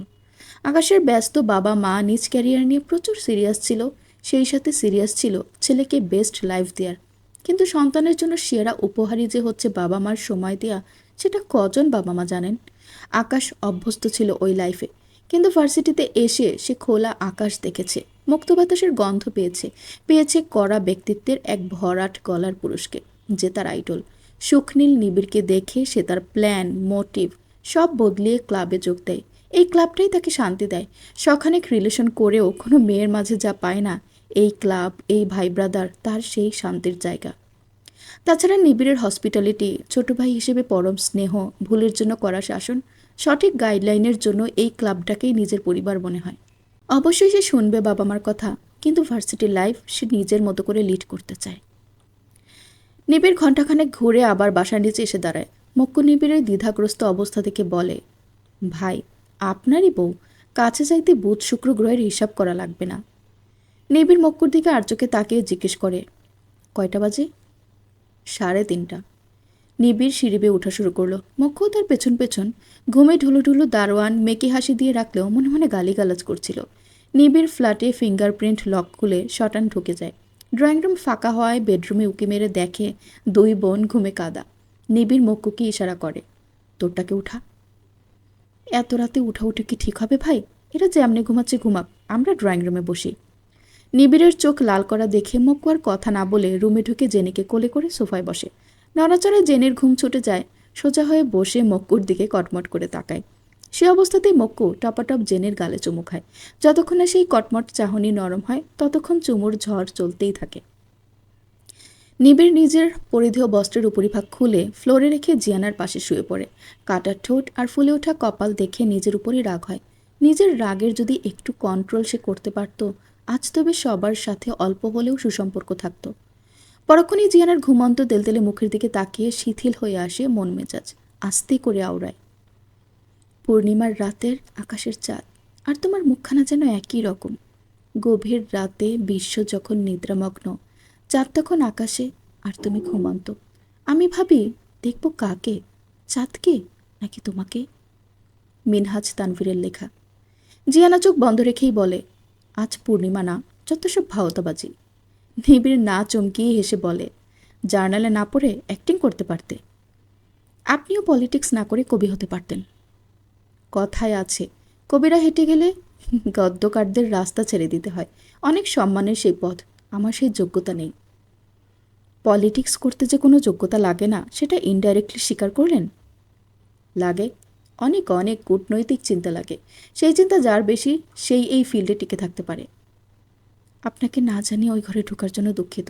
এবার আপনিও মাফ চান। সরি। জিয়ানা ফট করে উঠে বসে বড় বড় চোখে তাকিয়ে বলে, ওরে বাস, এটা কি দি গ্রেট নীল শুকনীল নিবিড় নাকি, নাকি তার আত্মা? নিবিড় মুচকি এসে জিয়ানাকে এক হাতে টেনে নিজের কাছে এনে বলে, কি জানলে ওই ঘর থেকে? আপনার মাইন্ড অনেক থ্রিল, অধিকাংশ জানতেই পারেনি। অতি চালাকি করলে অনেক সময় সহজ জিনিস চোখে পড়ে না, মাঝে মধ্যে সহজ চিন্তাও করে দেখবা। জিয়ানা ভ্রু কুচকে ভাবে, সহজ কঠিন সবই তো অ্যাপ্লাই করেছে। নিবিড় আরও বলে, কাল হয়তো আমার পলিটিক্যাল ক্যারিয়ার শুরু হবে, আর না হয় শেষ হয়ে যাবে। তোমাকে এই ফ্ল্যাটে রাখা উচিত হবে না, কিছুদিন আড়ালে থাকতে হতে পারে তোমার, অন্তত আমি যতদিন ভেজাল মুক্ত না হচ্ছি। কাল কি হবে? কট খেয়েছেন? না, ভুয়া নিউজের উপর ডিপেন্ড করে মামলা হয়েছে। সমস্যা সেটা না, তবে রেজাউল সরকার সমস্যা। সবাই তার পালতো তো, তার সুরে তারই লেখা লিরিক্স গাইবে সবাই, সমসুরে। আপনি কি সরাসরি তাকে এক্সপোজ করতে চেয়েছিলেন? হুম। ভুল তো এখানেই। বড় গাছ কাটার আগে মগডালে একটা মই বাঁধা হয় প্রথমে, তারপর ডালপালা সব ছেটে ফেলা হয়, সর্বশেষ চারপাশে কাটা হয়। তবে মাঝে যত শক্তই হোক, আফটার সাম টাইম আপনা আপনি ভেঙে পড়ে। ক্লিয়ারলি বলো। ওনার বড় মেয়ের জামাইয়ের জাল টাকার ব্যবসা আছে, সেটা এক্সপোজ করুন। ছোট মেয়ের যত প্রকার ড্রাগস আছে সব নেয়। পুত্র আমেরিকায় মেয়েবাজি করে বেড়ায়, আর স্ত্রী চাকরির জন্য মোটা টাকার কমিশন নেন। এগুলো কম বেশি সবাই জানে, তবে প্রমাণ নেই। প্রমাণ আমি বের করে দিব আপনাকে। আগে বলুন আপনার উদ্দেশ্য কি? ক্ষমতা। স্থানীয় নির্বাচন? হুম, জাতীয় নির্বাচন। চড়াক করে উঠে বসে জিয়ানা অবাক হয়ে জিজ্ঞেস করে, বুর্জোয়া শক্তির কাছে আপনি মামুলি এক ইনসান, কই আগারতলা আর কই নিবিড়তলা? বুর্জোয়া কথাটা শুনে নিবিড়ের হাসি পেলেও হাসি সংবরণ করে জিজ্ঞেস করে, কেন আমাকে তোমার মামুলি ইনসান মনে হলো? জাতীয় নির্বাচন করতে শত কোটি টাকা খসবে, আছে আপনারা তো? নেই, কিন্তু হয়ে যাবে। কিভাবে? জিয়ানার গলায় প্রচুর কৌতূহল। নিবি সেটা বুঝে জিয়ানাকে টেনে নিজের শরীরের সাথে মিশিয়ে বলে, যৌতুক নিব শ্বশুরবাড়ি থেকে। ওই হ্যালো, শ্বশুরবাড়ি তো নেই, আবার যৌতুক? Nice joke. বলুন আপনার প্ল্যান কি? ভয় নেই, আমি আপনার বিপক্ষে নির্বাচন করব না। নিবিড় জিয়ানার গলায় নাক ডুবিয়ে বলে, বাপের নাম খাটিয়ে হিউজ চাঁদাবাজি করব তোমার কথা মতো বুর্জোয়া শক্তির কাছ থেকে। Kind of blackmail. খবিশ আদমি, নিজেকে হীরার মতো বানান, তবে দেখবেন টাকা ছাড়াও কাজ হয়। হীরা হয় কি লাভ? সে নিজেই তো স্বার্থপর, যে নিজে জল করে কিন্তু অন্যকে আলোকিত করে না। অপরদিকে 10 টাকার মোমবাতি নিজে পুড়ে কিন্তু অন্যকে আলো দেয়। ফালতু লজিক পুরাই। অন্তর হীরার মতো করতে বলেছি। ক্ষমতায় না যেয়ে 2 নম্বরই চিন্তা আমি নিজেই আপনাকে ভোট দিব না। যদি চেয়ার পেয়েও যান, মোটামুটি নেগেটিভ নিউজ ছাপাবো জার্নালে। দিবে না ভোট? কাভি নেই। আমি দেই ভোট। বলেই নিজের বিশাল হাত জিয়ানার উদরে বিচরণ করে। সরুন, এমন কচলা কচলি করছেন কেন? তুমি কচলা কচলির জিনিস, তাই? আমি কি পিংপং বল নাকি? সুখ ছাড়ুন। 5 মিনিট চুপচাপ থাকো, আমার ভালো লাগছে। অতঃপর জিয়ানা চুপচাপ হয়ে যায়। এইভাবে রিকোয়েস্ট করে বললে সে কিডনিও দিয়ে দিবে। দাড়ির খোঁচার শ্বশুরি এমন কি? জিয়ানা সেই অবস্থায় অনড় হয়ে প্রশ্ন করে, আপনার মামু শ্যামল হাসানের সাহায্য নিচ্ছেন না কেন? ওনার কথা মনে হলো কেন? নিবিড় কথা বললে তার ঠোঁট জিয়ানার গ্রীপাদেশে আকুলি বিকুলি করে, এতে জিয়ানার পায়ের আঙ্গুল খিচে রেখেছে। বলতেও পারছে না তার সুরসুরি লাগছে। কি এক মুসিবত! নিজের অনুভূতি সাইডে রেখেই বলে, কারণ উনি আপনার শত্রুর শত্রু। শত্রুর শত্রু সবসময় মিত্র ভাবার কারণ নেই। তাছাড়া মেরুদণ্ডহীন প্রাণী কখনোই সুফল বয়ে আনে না। মামা যেদিকে মেঘ সেদিকেই মুখ করে রাখে। ওনার সাথে আমার পলিসে আগাগোড়া পার্থক্য। এক পর্যায়ে জিয়ানা খিলখিল করে হেসে দেয়। নিবিড় মুখ উঠিয়ে আবছা অন্ধকারে নেশাগ্রস্ত হয়ে সেই ঝংকার করা হাসি দেখে। ঠা ঠা করে রুমের ওয়ালে বাড়ি খাচ্ছে প্রতিটা হাসির ইকো। এর চেয়ে শ্রুতিমধুর আর কোনো শব্দ পৃথিবীতে নিবিড় খুঁজে পেল না। জিয়ানা নিবিড়ের তাকানো দেখে হাসি থামিয়ে বলে, দেখুন আপনার দাড়ির খোঁচায় আমার সুরসুরি লাগে। নিবিড়ের মুগ্ধতায় ভাটা পড়ল। কপালে কয়েকটা ভাঁজ এনে প্রশ্ন করে, তোমার আমাকে ফিল করা উচিত, তা না এই মুহূর্তে কেউ হাসে? ফিলের সাথে হাসির কোনো সংঘাত আছে? নাই তো। তাহলে ফিল করা আর হাসা একসাথে জায়েজ। জায়েজ টেনে ব্যাপারটাকে মিসলিডিং থেকে বাঁচানো জার্নালিস্টের বৈশিষ্ট্য। আচ্ছা ধরলাম ফিল করেছো, কোথায় দেখি। জিয়ানা নিজের পা নিবিড়ের কাছে এনে পায়ের আঙ্গুল দেখিয়ে বলে, এই যে এইখানে। ফিলে তারা কুকড়ে যায়। নিবিড় অপর হাতে খপ করে পা টেনে ধরে। পা ধরছেন কেন, ছাড়ুন। রাস্তাঘাটে পা দিয়ে আমাকে অনেক কিক দিয়েছ, এখন আবার এত আদব। আপনার কৃতকর্মের জন্যই খেয়েছেন, বাড়াবাড়ি একদম পছন্দ না আমার। নিবিড় পা ছেড়ে আবার জিয়ানার গ্রীবায় মুখ রেখে লম্বা শ্বাস টেনে শরীরের অর্ধেক ভর জিয়ানার উপর ছেড়ে বলে, আমি অনেক ক্লান্ত জিয়ানা, একটু ঘুমাই এখানে। জিয়ানা কিছু বলে না। মিনিট তিনেক পর নিবিড়ের নিঃশ্বাস ভারী হয়ে আসে। জিয়ানার শরীর ঝিরঝির করে। নিবিড়ের এক হাতের উপর জিয়ানা শোয়া, আরেক হাত দিয়ে জড়িয়ে ধরে রেখেছে জিয়ানাকে। জিয়ানার অনুভূতি ঝিরিঝিরি থেকে শিরশিরে পরিণত হয়। পাবলিক বাসে পুরুষের ঘামের গন্ধে নাড়িবুড়ি উল্টে আসত, অথচ নিবিড়ের শরীরে নিজস্ব পুরুষালী গন্ধটা কেমন ভালো লাগছে তার। নিবিড়ের এত কাছে আসাটাও আজ খারাপ কিংবা অস্বস্তি লাগছে না। নিবিড়ের ঘুমন্ত মুখটা দেখে নিজের মুক্ত হাতে তার চুলে বিচরণ করে। এক ঝাঁক চুল মাথা ভর্তি। প্রথম দিকে জিয়ানার নিবিড়ের চুল দেখলেই মন চাইতো ধরে ছুটি করে দিতে। আজ ধরে দেখলো চুলগুলো বেশ স্মুথ। জিয়ানার চুলও এতটা স্মুথ না। হাত বুলাতে বুলাতে নিজেও নিবিড়ের হাতের উপর মাথার ভর ছেড়ে দেয়। মনে মনে ভাবে, আপনি কাছে আসলে আপনাকে ফিরাবো না কাবলিওয়ালা। আপনার সমস্ত কথা আমার জানতে হবে এবং আপনার মুখ দিয়েই সব শুনবো। একসময় জিয়ানারও চোখ লেগে আসে ঘুম ছুটে কলিং বেলের শব্দে। জিয়ানা নিবিড় দুজনে উঠে বসে। নিবিড় নিজের ফোন বের করে দেখে 9টা বাজে। কত বছর পর সে একটানা স্মুথলি ঘুমালো সে হিসেবে গেল না, বরং ঘুমের মেডিসিন জিয়ানার কপালে ঠোঁট ছুঁয়ে বলে, ধন্যবাদ আমার জীবন কাঠি, এখন যেতে হবে। পর্ব 46। বিখ্যাত চিত্রশিল্পী রেনোয়ার বলেছেন, দুনিয়াতে অনেক অসুখ, আমি কি আরেকটু অসুখ তৈরি করে যাব? মানুষ দুঃখ শুধু তৈরি করতেই না, নিজের দুঃখটাও সবার মাঝে ভাইরাসের মতো ছড়িয়ে দিতেও পছন্দ করে। অনেকেই বলে দুঃখ ভাগাভাগি করলে সেটার ধার কমে, কিন্তু আসলে ব্যাপারটা সব ক্ষেত্রেই সত্য না। যার সাথে ভাগ করা হয় সাময়িক সময়ের জন্য, সে নিজেও দুঃখের সাগরে সাঁতার কাটে। তাই দুঃখ ভাগ করার আগে 10 বার ভাবা উচিত, কারণ সবার হিলিং সিস্টেম একরকম কাজ করে না। কারো দ্রুত, আবার কারো ধীরে কাজ করে। জিয়ানার দ্রুত কাজ করে, কিন্তু জেনের ধীর। জিয়ানা চাকাচাক করে নিজেকে একটা শক্ত খোলসে আবৃত করে শটান হয়ে দিব্যি ঘুরে ফিরে। শোকের ছায়া তার মাঝে পড়ে না। আপাতত তার বন্দিদশার সমাপ্তি হয়েছে, সে মুক্ত বিহঙ্গ। তাই এলাকাটা একটা চক্কর দিচ্ছে। ভেতরে ভেতরে সুপ্ত কিসের জন্য টানা পোড়ন চলছে।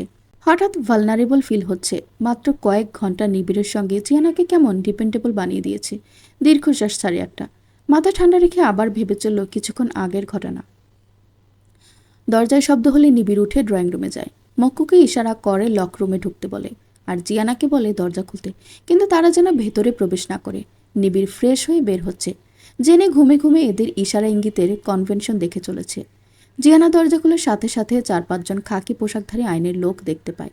একজন এগিয়ে এসে জিজ্ঞেস করে, শুকনীল নিবিড়ের ফ্ল্যাট না এটা? ওনাকে ডাকুন। জিয়ানার মনে হলো এরা নাকে অনায়াসে 3টা ছিদ্র হতো, 2টা ছিদ্র কম হয়ে গেছে। এখনও অনেক জায়গা খালি পড়ে আছে। এই এক অদ্ভুত গুণ তার, ক্ষমার ভুল দ্রুত চোখে পড়ে। যেমন আয়নার সামনে দাঁড়ালেই তার নিজের নাকের ত্রুটি সবার আগে চোখে পড়বে, এই জন্য আয়নাই দেখে না। নাক থেকে চোখ সরিয়ে লোকটার সম্পূর্ণ চেহারার দিকে তাকিয়ে বলে, জি ওনারই ফ্ল্যাট, কিন্তু আপনারা এখানে কেন? ওনার নামে অ্যারেস্ট ওয়ারেন্ট আছে, আমাদের সাথে থানায় যেতে হবে। দেখান ওয়ারেন্ট। আপনি কে? ওনার স্ত্রী। পুলিশটা জিয়ানাকে উপর নিচ দেখে বলে, স্ত্রী বলে তো একেবারেই মনে হচ্ছে না। আপনাকেও দেখে পুলিশ মনে হচ্ছে না। লোকটা গলা ঝেড়ে বলে, ওনাকে ডাকুন, 1 মিনিট সময়। আসার আগে ফোন দিতেন, উনি রেডি হয়ে বসে থাকতো, তাহলে আপনাদের কষ্ট করে উপরে উঠতেও হতো না, 1 মিনিটেই পেয়ে যেতেন। পুলিশের লগে মশকরা?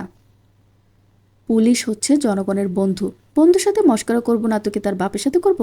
ওসি হাবিবকে ফোন দেন, ওয়ারেন্ট ছাড়া শুকনীল নিবিড় কোথাও যাচ্ছে না। ওনাকে স্যাক করা হয়েছে, নতুন স্যার আজকে জয়েন করবে। জিয়ানো অবাক হলেও জিজ্ঞেস করল, 1 বছর হয়নি উনি এই থানায় এসেছেন, ওনার রেকর্ড থেকে সব ভালো, তাহলে স্যাক করা হয়েছে কেন? সেসব আপনার জেনে কাজ নেই, আপনি আপনার হাজব্যান্ডকে ডাকুন, না হলে আমরাই ভেতরে ঢুকবো, পালাতে দেওয়া যাবে না। ওয়েট, এখানেই দাঁড়ান, উনি কোনো ছিচকে পাতি নেতা না কিংবা ভণ্ড গুন্ডা না যে পুলিশ দিকে পালাবে। ক্রিমিনাল সবাই আমাদের চোখে সমান। ক্রিমিনাল? অভিযুক্ত আর অপরাধী আলাদা, আপনি দুটোকেই এক করে ফেলছেন না।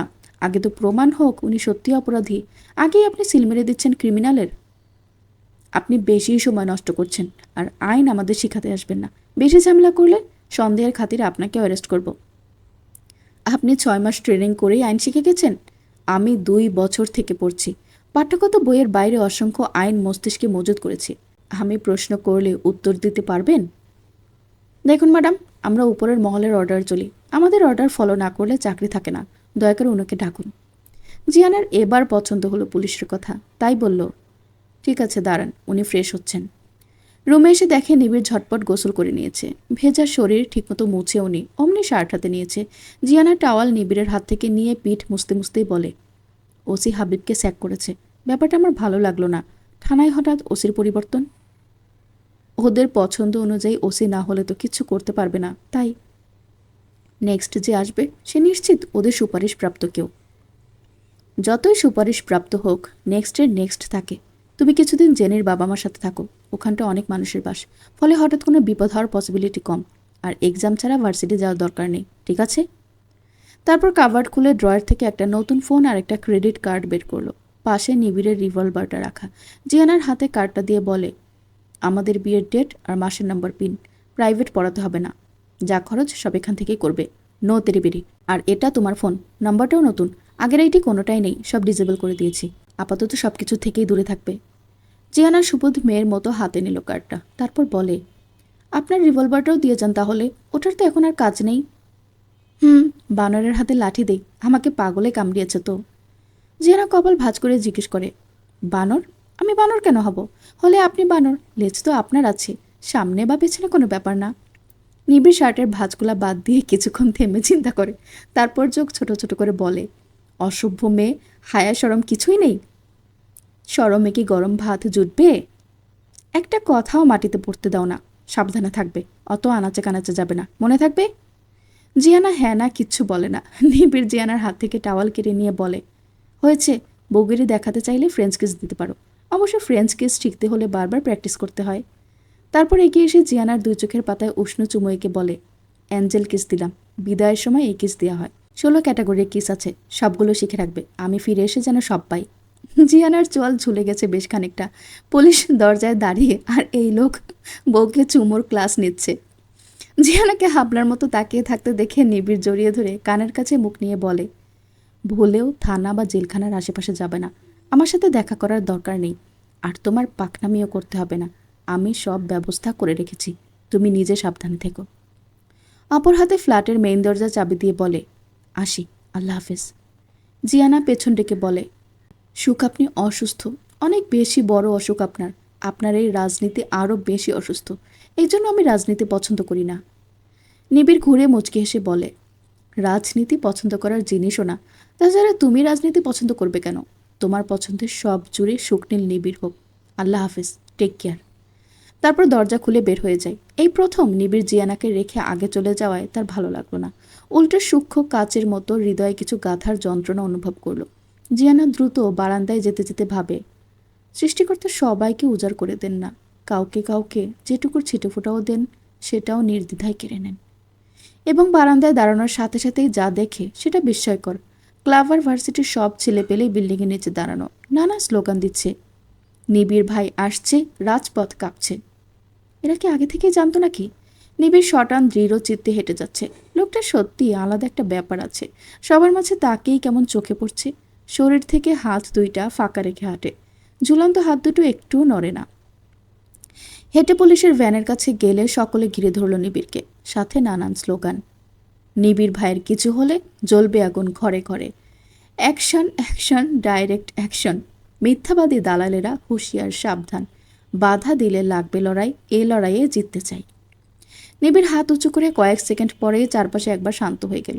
নিবিড় বেশ গলা উঁচিয়ে ভাষণ দেওয়া শুরু করলো, আসসালামু আলাইকুম আমার স্নেহাশিস ভাইয়েরা, তোমরা আমার শক্তি, এই এলাকার শক্তি। এই শক্তি কখনোই মিথ্যার সাথে আপোষ করেনি এবং ভবিষ্যতেও করবে না ইনশাআল্লাহ।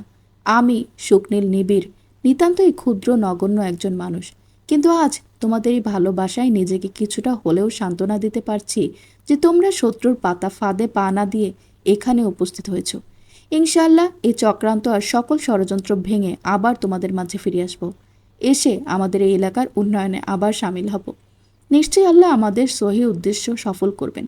কোনো প্রকার অহিংসতা আর কলহন আমি সাপোর্ট করি না, তাই আশা করি তোমরাও সকল প্রকার হটকারিতা এড়িয়ে চলে ক্যাম্পাস আর এলাকার প্রশাসনিক কার্যকলাপে সাহায্য করবে। আল্লাহ হাফেজ। এতক্ষণ পিন অফ সাইলেন্ট থাকলেও এবার একসাথে গুনগুন শব্দে চারপাশ ভরে গেল। নিবিড়কে ভ্যানে ওঠানোর আগেই ভ্যানে অন্যান্য ছেলেপেলে উঠে পড়ে গেল। তারাও নিবিড়ের সাথে জেলখানায় যাবে। জিয়ানা এই প্রথম নিবিড়ের বক্তব্য মন দিয়ে শুনল। অতি সহজ সরল বচনভঙ্গি নিবিড়ের। কিছু মানুষ আছে না, যাদেরকে খুব বিশ্বাস করতে ইচ্ছা হয়। নিবিড় সেই ক্যাটাগরির মানুষ। অল্প এটুকু ভাষণে জিয়ানাকে হিপনোটাইজ করে ফেলেছে যেন। এর মাঝেই শুরু হলো পুলিশের লাঠিচার্জ। উড়াধুরা পিটিয়েও একজনকেও ভ্যান থেকে নামাতে না পারে সামনের পুলিশ ফট করে নিজের সিটে নিবিড়কে বসিয়ে জানালা লাগিয়ে দেয়। আর গাড়ি ভর্তি সকল ছেলে পেলে সহই গাড়ির যাত্রা শুরু করে থানার অভিমুখে। রাজায় রাজায় যুদ্ধ হলে উলু খাগড়ার প্রাণ যায়, এই কথাটা চিরাচরিত সত্য। নিবিড়কে অ্যারেস্ট করে থানায় নিয়ে যাওয়ার নিউজ পাবলিশ হওয়ার পরই এলাকায় লুটপাটের একটা হিড়িক পড়ে। দোকানপাট, বাজারঘাট, শপিং মল থেকে শুরু করে এমন লুটপাট শুরু হলো, চারপাশে যেন গৃহযুদ্ধ শুরু হয়েছে। পুলিশ নামকা বাস্তে একবার টহল দিয়ে গেলেও 5 মিনিট পর আবার শুরু। খুচরা ব্যবসায়ীর থেকে বড় ব্যবসায়ী সবারই অবস্থা কয়েক ঘন্টার পথে বসার মতো। সাভারের সকল ক্ষমতাসীন রাজনৈতিক ক্লাবগুলো সংঘবদ্ধভাবে থানা ঘেরাও করেছে। এই সুযোগে প্রতিপক্ষ গ্রুপ পুরো এলাকা অচল করে দিয়েছে। জিয়ানা এই গোলমালের ভেতর আটকা। সে এক কোনায় ঘাপটি মেরে দাঁড়িয়ে দেখে যাচ্ছিল লুটেরাগুলো আসলে কার পক্ষের লোক। সবগুলোর মুখে মাস্ক পরা, তবে চোখ কপাল দেখে জিয়ানা নিশ্চিত এরা লোকাল কেউ না, আর লোকাল হলেও এতদিন এই এলাকায় থাকেনি। একটা সিরামিক প্লাস ফিটিংসের দোকানে ঢুকে ক্যাশ থেকে টাকা নিয়ে বাকি জিনিসপত্র ভেঙে গুড়িয়ে দিল লুটেরার দল। জিয়ানা সাধারণ পোশাকে এসেছে। একটা সানক্যাপ আর মাস্কের খুব প্রয়োজন বোধ করলো এই মুহূর্তে। জিয়ানা কিছুটা পেছন পেছন অনুসরণ করলো দলটার। বাজারে ছাড়িয়ে বিভক্ত হয়ে গেল সবাই। যে হাত নেড়ে নেড়ে সবাইকে ইনস্ট্রাকশন দিচ্ছিল, জিয়ানা তার পেছন নিল। সাথে আরও দুজন যোগ হলো সামনের রাস্তা থেকে। এর মাঝে একটাকে জিয়ানার চেনা চেনা লাগছে বেশ। হ্যাঁ, এটা বৌদি। বৌদি এখন কোন গ্রুপে জিয়ানার জানা নেই, তবে নিবিড়ের প্রতিপক্ষে যে এটা নিশ্চিত। দুপুরের তেজ কমে এসেছে, কিন্তু গোলমালের জন্য চারপাশ শুনশান নীরবতা। একটা প্রাণীও দেখা যাচ্ছে না। জিয়ানা নির্দিষ্ট দূরত্ব বজায় রেখে চলছে এদের পেছন পেছন। বাজারের সীমানা পার করে গোডাউন এলাকায় এসে বিচ্ছিন্ন দলের সবাই এক হলো। জিয়ানা ওদের কথা শোনার জন্য খুবই আস্তে আস্তে আগাচ্ছে। কিছুটা কাছাকাছি যে থেমে যায় একটা কথা শুনে। পুরা এলাকা অচল করার নির্দেশ দিয়েছে ভাই। ওনাকে ছাড়া এই এলাকা যে একেবারেই অনিরাপদ, এটা প্রশাসনকে বোঝাতে হবে। রাতে বড় বড় গোডাউন সব লুটের প্ল্যান ঠিকঠাক সফল করতে হবে। পাশ থেকে একটা মোটাসোটা লোক প্রশ্ন করে, এই লুটপাটের জিনিসগুলা কি আমরা ভাগাভাগি করে নেব? হপ হালারপু, এগুলা সব ভাই জেল থেকে বের হয়ে খুঁজে বের করার বাহানা করে ফেরত দিবে। এটাই পলিটিক্স, বুঝেছিস? তোদের কমিশন ভাই সব নিজেই মেটাবে। Tension not. আপাতত জামা কাপড় বদলে আয় সবাই, যা। সবাই আবার ছড়িয়ে ছিটিয়ে গেল, আর জিয়ানার ভাঙ্গারের বড় রাস্তার আড়ালে মিশে রইল স্তব্ধ হয়ে। পলিটিক্স ঠিক কতটা খারাপ জিয়ানা কল্পনা করতে পারে না। শত শত মানুষের এই যে ক্ষতি হলো, কতটুকু পুষিয়ে দেওয়া যাবে? নিবিড়ের পলিসি তো জিয়ানার সাথেও যাবে না। জিয়ানা বের হয়ে এলোমেলো হাঁটে। যতই কাছাকাছি আসতে চায়, ততই পরিস্থিতি যেন দূরে ঠেলে দেয় দুইজনকে দুই দিকে। হেঁটে হেঁটে বস্তির দিকে আগায়। উদ্দেশ্য বাচ্চাদের সাথে কিছুক্ষণ হই হুল্লা করা। এটাই একমাত্র মন মস্তিষ্ক ভালো করার টনিক। মক্কুরের সবাই থানার সামনে আন্দোলন করে যাচ্ছে সকাল থেকে। প্রেস আর পুলিশের ঠেলাঠেলিতে আগানোর কোনো সুযোগ নেই। দুপুর পার হয়ে গেছে, অনেকক্ষণ হবে। সকালের নাস্তা আর দুপুরের খাবারের জন্য মক্কু বার কয়েক রিকোয়েস্ট করেছে দায়িত্বরত পুলিশকে। তারা সাফ জানিয়ে দিয়েছে মার্ডারের আসামির জন্য এখানে কড়াকড়ির আদেশ দেওয়া হয়েছে। সেই থেকে মক্কুর মাথা হ্যাং। মার্ডার, খুনের আসামি দিয়েছে তার মানে? তাহলে কোনোভাবে আগাম জামিন দিবেই না? কোর্টে উঠবে কেস, সাথে অত্যাচার তো আছেই। চেয়ারম্যান মামুন ইসলাম 12টার দিকে থানায় এসে উপস্থিত হয়, কিন্তু অনেক রিকোয়েস্টের পরেও তাকেও ঢুকতে দেওয়া হয়নি। উনি উপস্থিত সবাইকে আশ্বস্ত করে গেছেন নিবিড়ের কোনো ক্ষতি উনি হতে দিবেন না। মক্কু ওনাকে দেখিয়ে এগিয়ে গিয়ে জিজ্ঞেস করে, হত্যা মামলা দিয়েছে স্যার, আপাতত কি আগাম জামিনের ব্যবস্থা করা যাবে? আগাম জামিন কেন? দেখো কোনো জামিনই হয় কিনা। স্বয়ং রেজাউল সরকার এর পেছনে কলকাঠি নাড়ছেন। যেহেতু দ্বিতীয় বিশ্বযুদ্ধের দায়ে নিবিড়ের জেল কিংবা ফাঁসিও হতে পারে। এর মাঝে মক্কু খেয়াল করে রনি এক সাইডে দাঁড়িয়ে ফোনে কথা বলছে। মক্কু আকাশের কানে কানে গিয়ে কিছু একটা বলে। আকাশও ইশারায় কিছু একটা বোঝায়। আকাশ মিনিট 10 পর মক্কুর কানে কানে বলে, ভাই খবর অত্যাধিক খারাপ। প্ল্যান খুব জঘন্যভাবে সাজাইছে। আজকে রাতের মাঝে এরা ভয়াবহ কিছু করবে। রনিকে বলা হয়েছে ফাইনালের সময় শিখেছে, রেডি থাকতে, বুঝতে পারছেন? সেই থেকে মক্কু পোলাপান নিয়ে আন্দোলন করে যাচ্ছে। থানার সামনে থেকে এরা নড়বে না। অবৈধ মাদকের চোরাচালান সহ 2টা মার্ডার কেসের আসামি সুখনীল নিবিড়। ধর্ষণের পর খুনের অভিযোগে পুলিশ কাস্টডিতে আছে সাভার 1 নং ইউনিয়ন পরিষদের চেয়ারম্যান পুত্র নিবিড়। মোড়ের দোকানে টিভিতে বারবার একই হেডলাইন বলে যাচ্ছে এক সংবাদ পাঠিকা। জিয়ানা আমলে নিবে না করেও থেমে গেল। কোথাও একটা চরম অশান্তির শিখা যেন তাকে পুড়াচ্ছে। ফোনটা বের করে কল লিস্টে যায়। কন্ট্যাক্টে 3টা নম্বর, সুখ, মক্কু আর জেনি। মক্কুকে ফোন দিয়ে অপেক্ষা করে, কিন্তু পিক হয় না কল। জেনিকে ফোন দিয়ে সাথে সাথে রিসিভ হয়। আপি, মক্কু ভাই কই? ওনার কি খবর জানো? মোসাদ্দিক থানার সামনে। 8 ঘন্টা আগেই কথা হয়েছে। ভেতরে কাউকে অ্যালাউ করছে না, এমনকি নিবিড় ভাইয়ের বাবাকেও ঢুকতে দেয়নি। তারা সবাই থানা ঘেরাও করে আন্দোলন করছে। পরিস্থিতি মনে হয় ভালো না। নতুন ওসি নাকি খুব রাফ বিহেভ করছে নিবিড়ের সাথে। ও আচ্ছা, রাখছি বলেই জিয়ানা ফোন কাটে। ফোনটা ঘুরিয়ে দেখে নামি দামি ফোন কিনেছে, যে ফোনের খুব ক্রেজ সবার কাছে, কিন্তু জিয়ানার কাছে নেই। এইসব বস্তুগত ব্র্যান্ড নশ্বর লাগে। জিয়ানার খচখচানে ভাব বাড়ে। সন্ধ্যার অলস বেলা মন খারাপের ভিড় করে মনের আকাশে। কোথাও শূন্যতা আর হাহাকার বিরাজমান। বস্তিতে গিয়ে মর্জিনা খালার পিচ্চি রবির সাথে খেলে কিছুক্ষণ। নিবিড় তাদের পোশাক আর খাবার দিয়ে ঘোল পাল্টিয়ে ফেলেছে যেন। জিয়ানাকে অন্যদিনের চেয়ে আজ মনমরা দেখে রবি চুমু এঁকে দেয় জিয়ানার গালে। সেই চুমুতে জিয়ানার হঠাৎ মনে পড়ল গতকালের নিবিড়ের অতি আলতোভাবে যত্ন করে ছুঁয়ে দেওয়ার কথা। আচম্বিতে সকল হাহাকার যেন উড়ে গেল পাতলা মেঘের মতো। মস্তিষ্কের নিউরনের থিতিয়ে যাওয়া সচল হয়। মন আর মস্তিষ্কের দ্বন্দ্বে মন বলে, পলিটিক্স নামটাই যেখানে নোংরা, সেখানে এতে জড়ানো ব্যক্তিরা পুত পবিত্র হতে পারে না। নিবিড় নিজের আখের কথা আগে ভাববে, এটাই স্বাভাবিক। সে একজন উঠতি পলিটিশিয়ান হওয়ায় তার নিজের ক্ষমতা ভারী করার জন্য যা করার তাই করবে। মস্তিষ্ক বলে উঠল, তুই মায়ায় পড়ে গেছিস ভণ্ডনেতার সেই। তাই তার করা অন্যায়ের উপযুক্ত লজিক খুঁজছিস, জাস্টিফাইস করছিস মন মতো করে। অন্যায় তো অন্যায়, সেখানে অন্য কথা চলে না। জিয়ানার পীড়ন লাগে এই টানাপোড়েনে। সে নীতিগতভাবে পারছেও না নিবিড়কে ঘৃণা করতে, আবার মন থেকেও মেনে নিতে পারছে না। এই দ্বিধা দ্বন্দ্বে টিকতে না পেরে ফোনটা আবার হাতে নিল। মুখস্থ জিয়াউলের নম্বরে কল দিয়ে একটা নম্বর চায়। মিনিট 5 পর কাঙ্ক্ষিত নম্বরে ফোন দিয়ে অপেক্ষা করে। আসসালামু আলাইকুম আঙ্কেল, আমি জিয়ানা হক। আপনাকে এই সময় ফোন দেওয়া ঠিক হয়নি, যদিও তবুও এক প্রকার বাধ্য হয়েই দিতে হলো। ওয়ালাইকুম আসসালাম। আমি তোমার নম্বরে কিছুক্ষণ আগে ট্রাই করেছি, সেটা আনরিচেবল দেখাচ্ছিল। কী জন্য আঙ্কেল? তুমি আগে বলো, তুমি কেন ফোন দিয়েছ? আপনাকে হঠাৎ স্যাক করা হলো কেন, এটাই মাথায় আসছে না। আমার ডিউটির সময় স্বরাষ্ট্রমন্ত্রীর উপর হামলা ইস্যু টেনে এতদিন পর বরখাস্ত করেছে। এটার জন্যই ফোন দাওনি আমি নিশ্চিত। জি, ঠিক ধরেছেন। শুকনীল নিবিড়কে থানায় রেখেছে সেটা তো জানেনই, কিন্তু ভেতরের খবর কেউ পাচ্ছে না। সারা দিন চলে গেছে, কাউকেও অ্যালাউ করছে না দেখা করার। ওসি হাবিব তাকে ভেতরের খবর জানাচ্ছে বলে ফোন কাটে। জিয়ানা অপেক্ষায় থাকে ফোনের। 5 মিনিট 10 মিনিট করে প্রায় 22 মিনিট পর ফোন আসে, আর জিয়ানা সেকেন্ডে রিসিভ করে কানে ওঠায়। জিয়ানা, পরিস্থিতি কিছুটা গোলমেলে। আমাকে ভেতরের এক কনস্টেবল জানালো কাল কোর্টে তুলবে নিবিড়কে, কিন্তু মাঝামাঝি রাস্তায় তাদের নির্দেশ দেওয়া হয়েছে এনকাউন্টারের। সাজানো নাটকে নিবিড়কে সরাসরি এনকাউন্টার করা হবে। জিয়ানার তুলিয়া ট্রলে উঠল। মাথায় বারবার ঘুরছে শুধু এনকাউন্টার শব্দটা। পর্ব 47। রাজনীতিতে অংশগ্রহণের অনীহার অন্যতম শাস্তি হচ্ছে নিজের তুলনায় নিকৃষ্টদের দ্বারা শাসিত হওয়া, বলেছেন প্লেটো। ক্ষমতালোভী ছাড়া রাজনীতিতে মানুষ সহজেই জড়াতে চায় না। এই জন্য নির্ঝঞ্ঝাট মানুষ রাজনীতিতে নেই। বহু প্যাচ বিশিষ্ট ব্যক্তিরা নেতাখেতা হয়ে দেশ চালায়, আর সাধারণ অসাধারণ সব জনগণই শাসিত হয় তাদের দ্বারা। পুরা সাভার লণ্ডভণ্ড করে ফেলেছে নিবিড়ের সিক্রেট গুন্ডা টিম।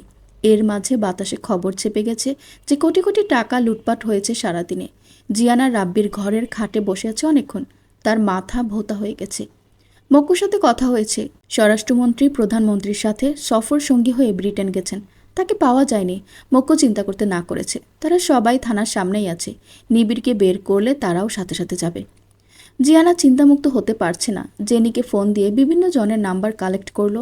তালহা, সজল, মিম, জিয়াউল, ওসি হাবিব সবার সাথে কথা বলেও কোনো সুরাহা পেল না সে। হঠাৎ ফোনের শব্দে ধ্যান ভাঙে। অচেনা নম্বর।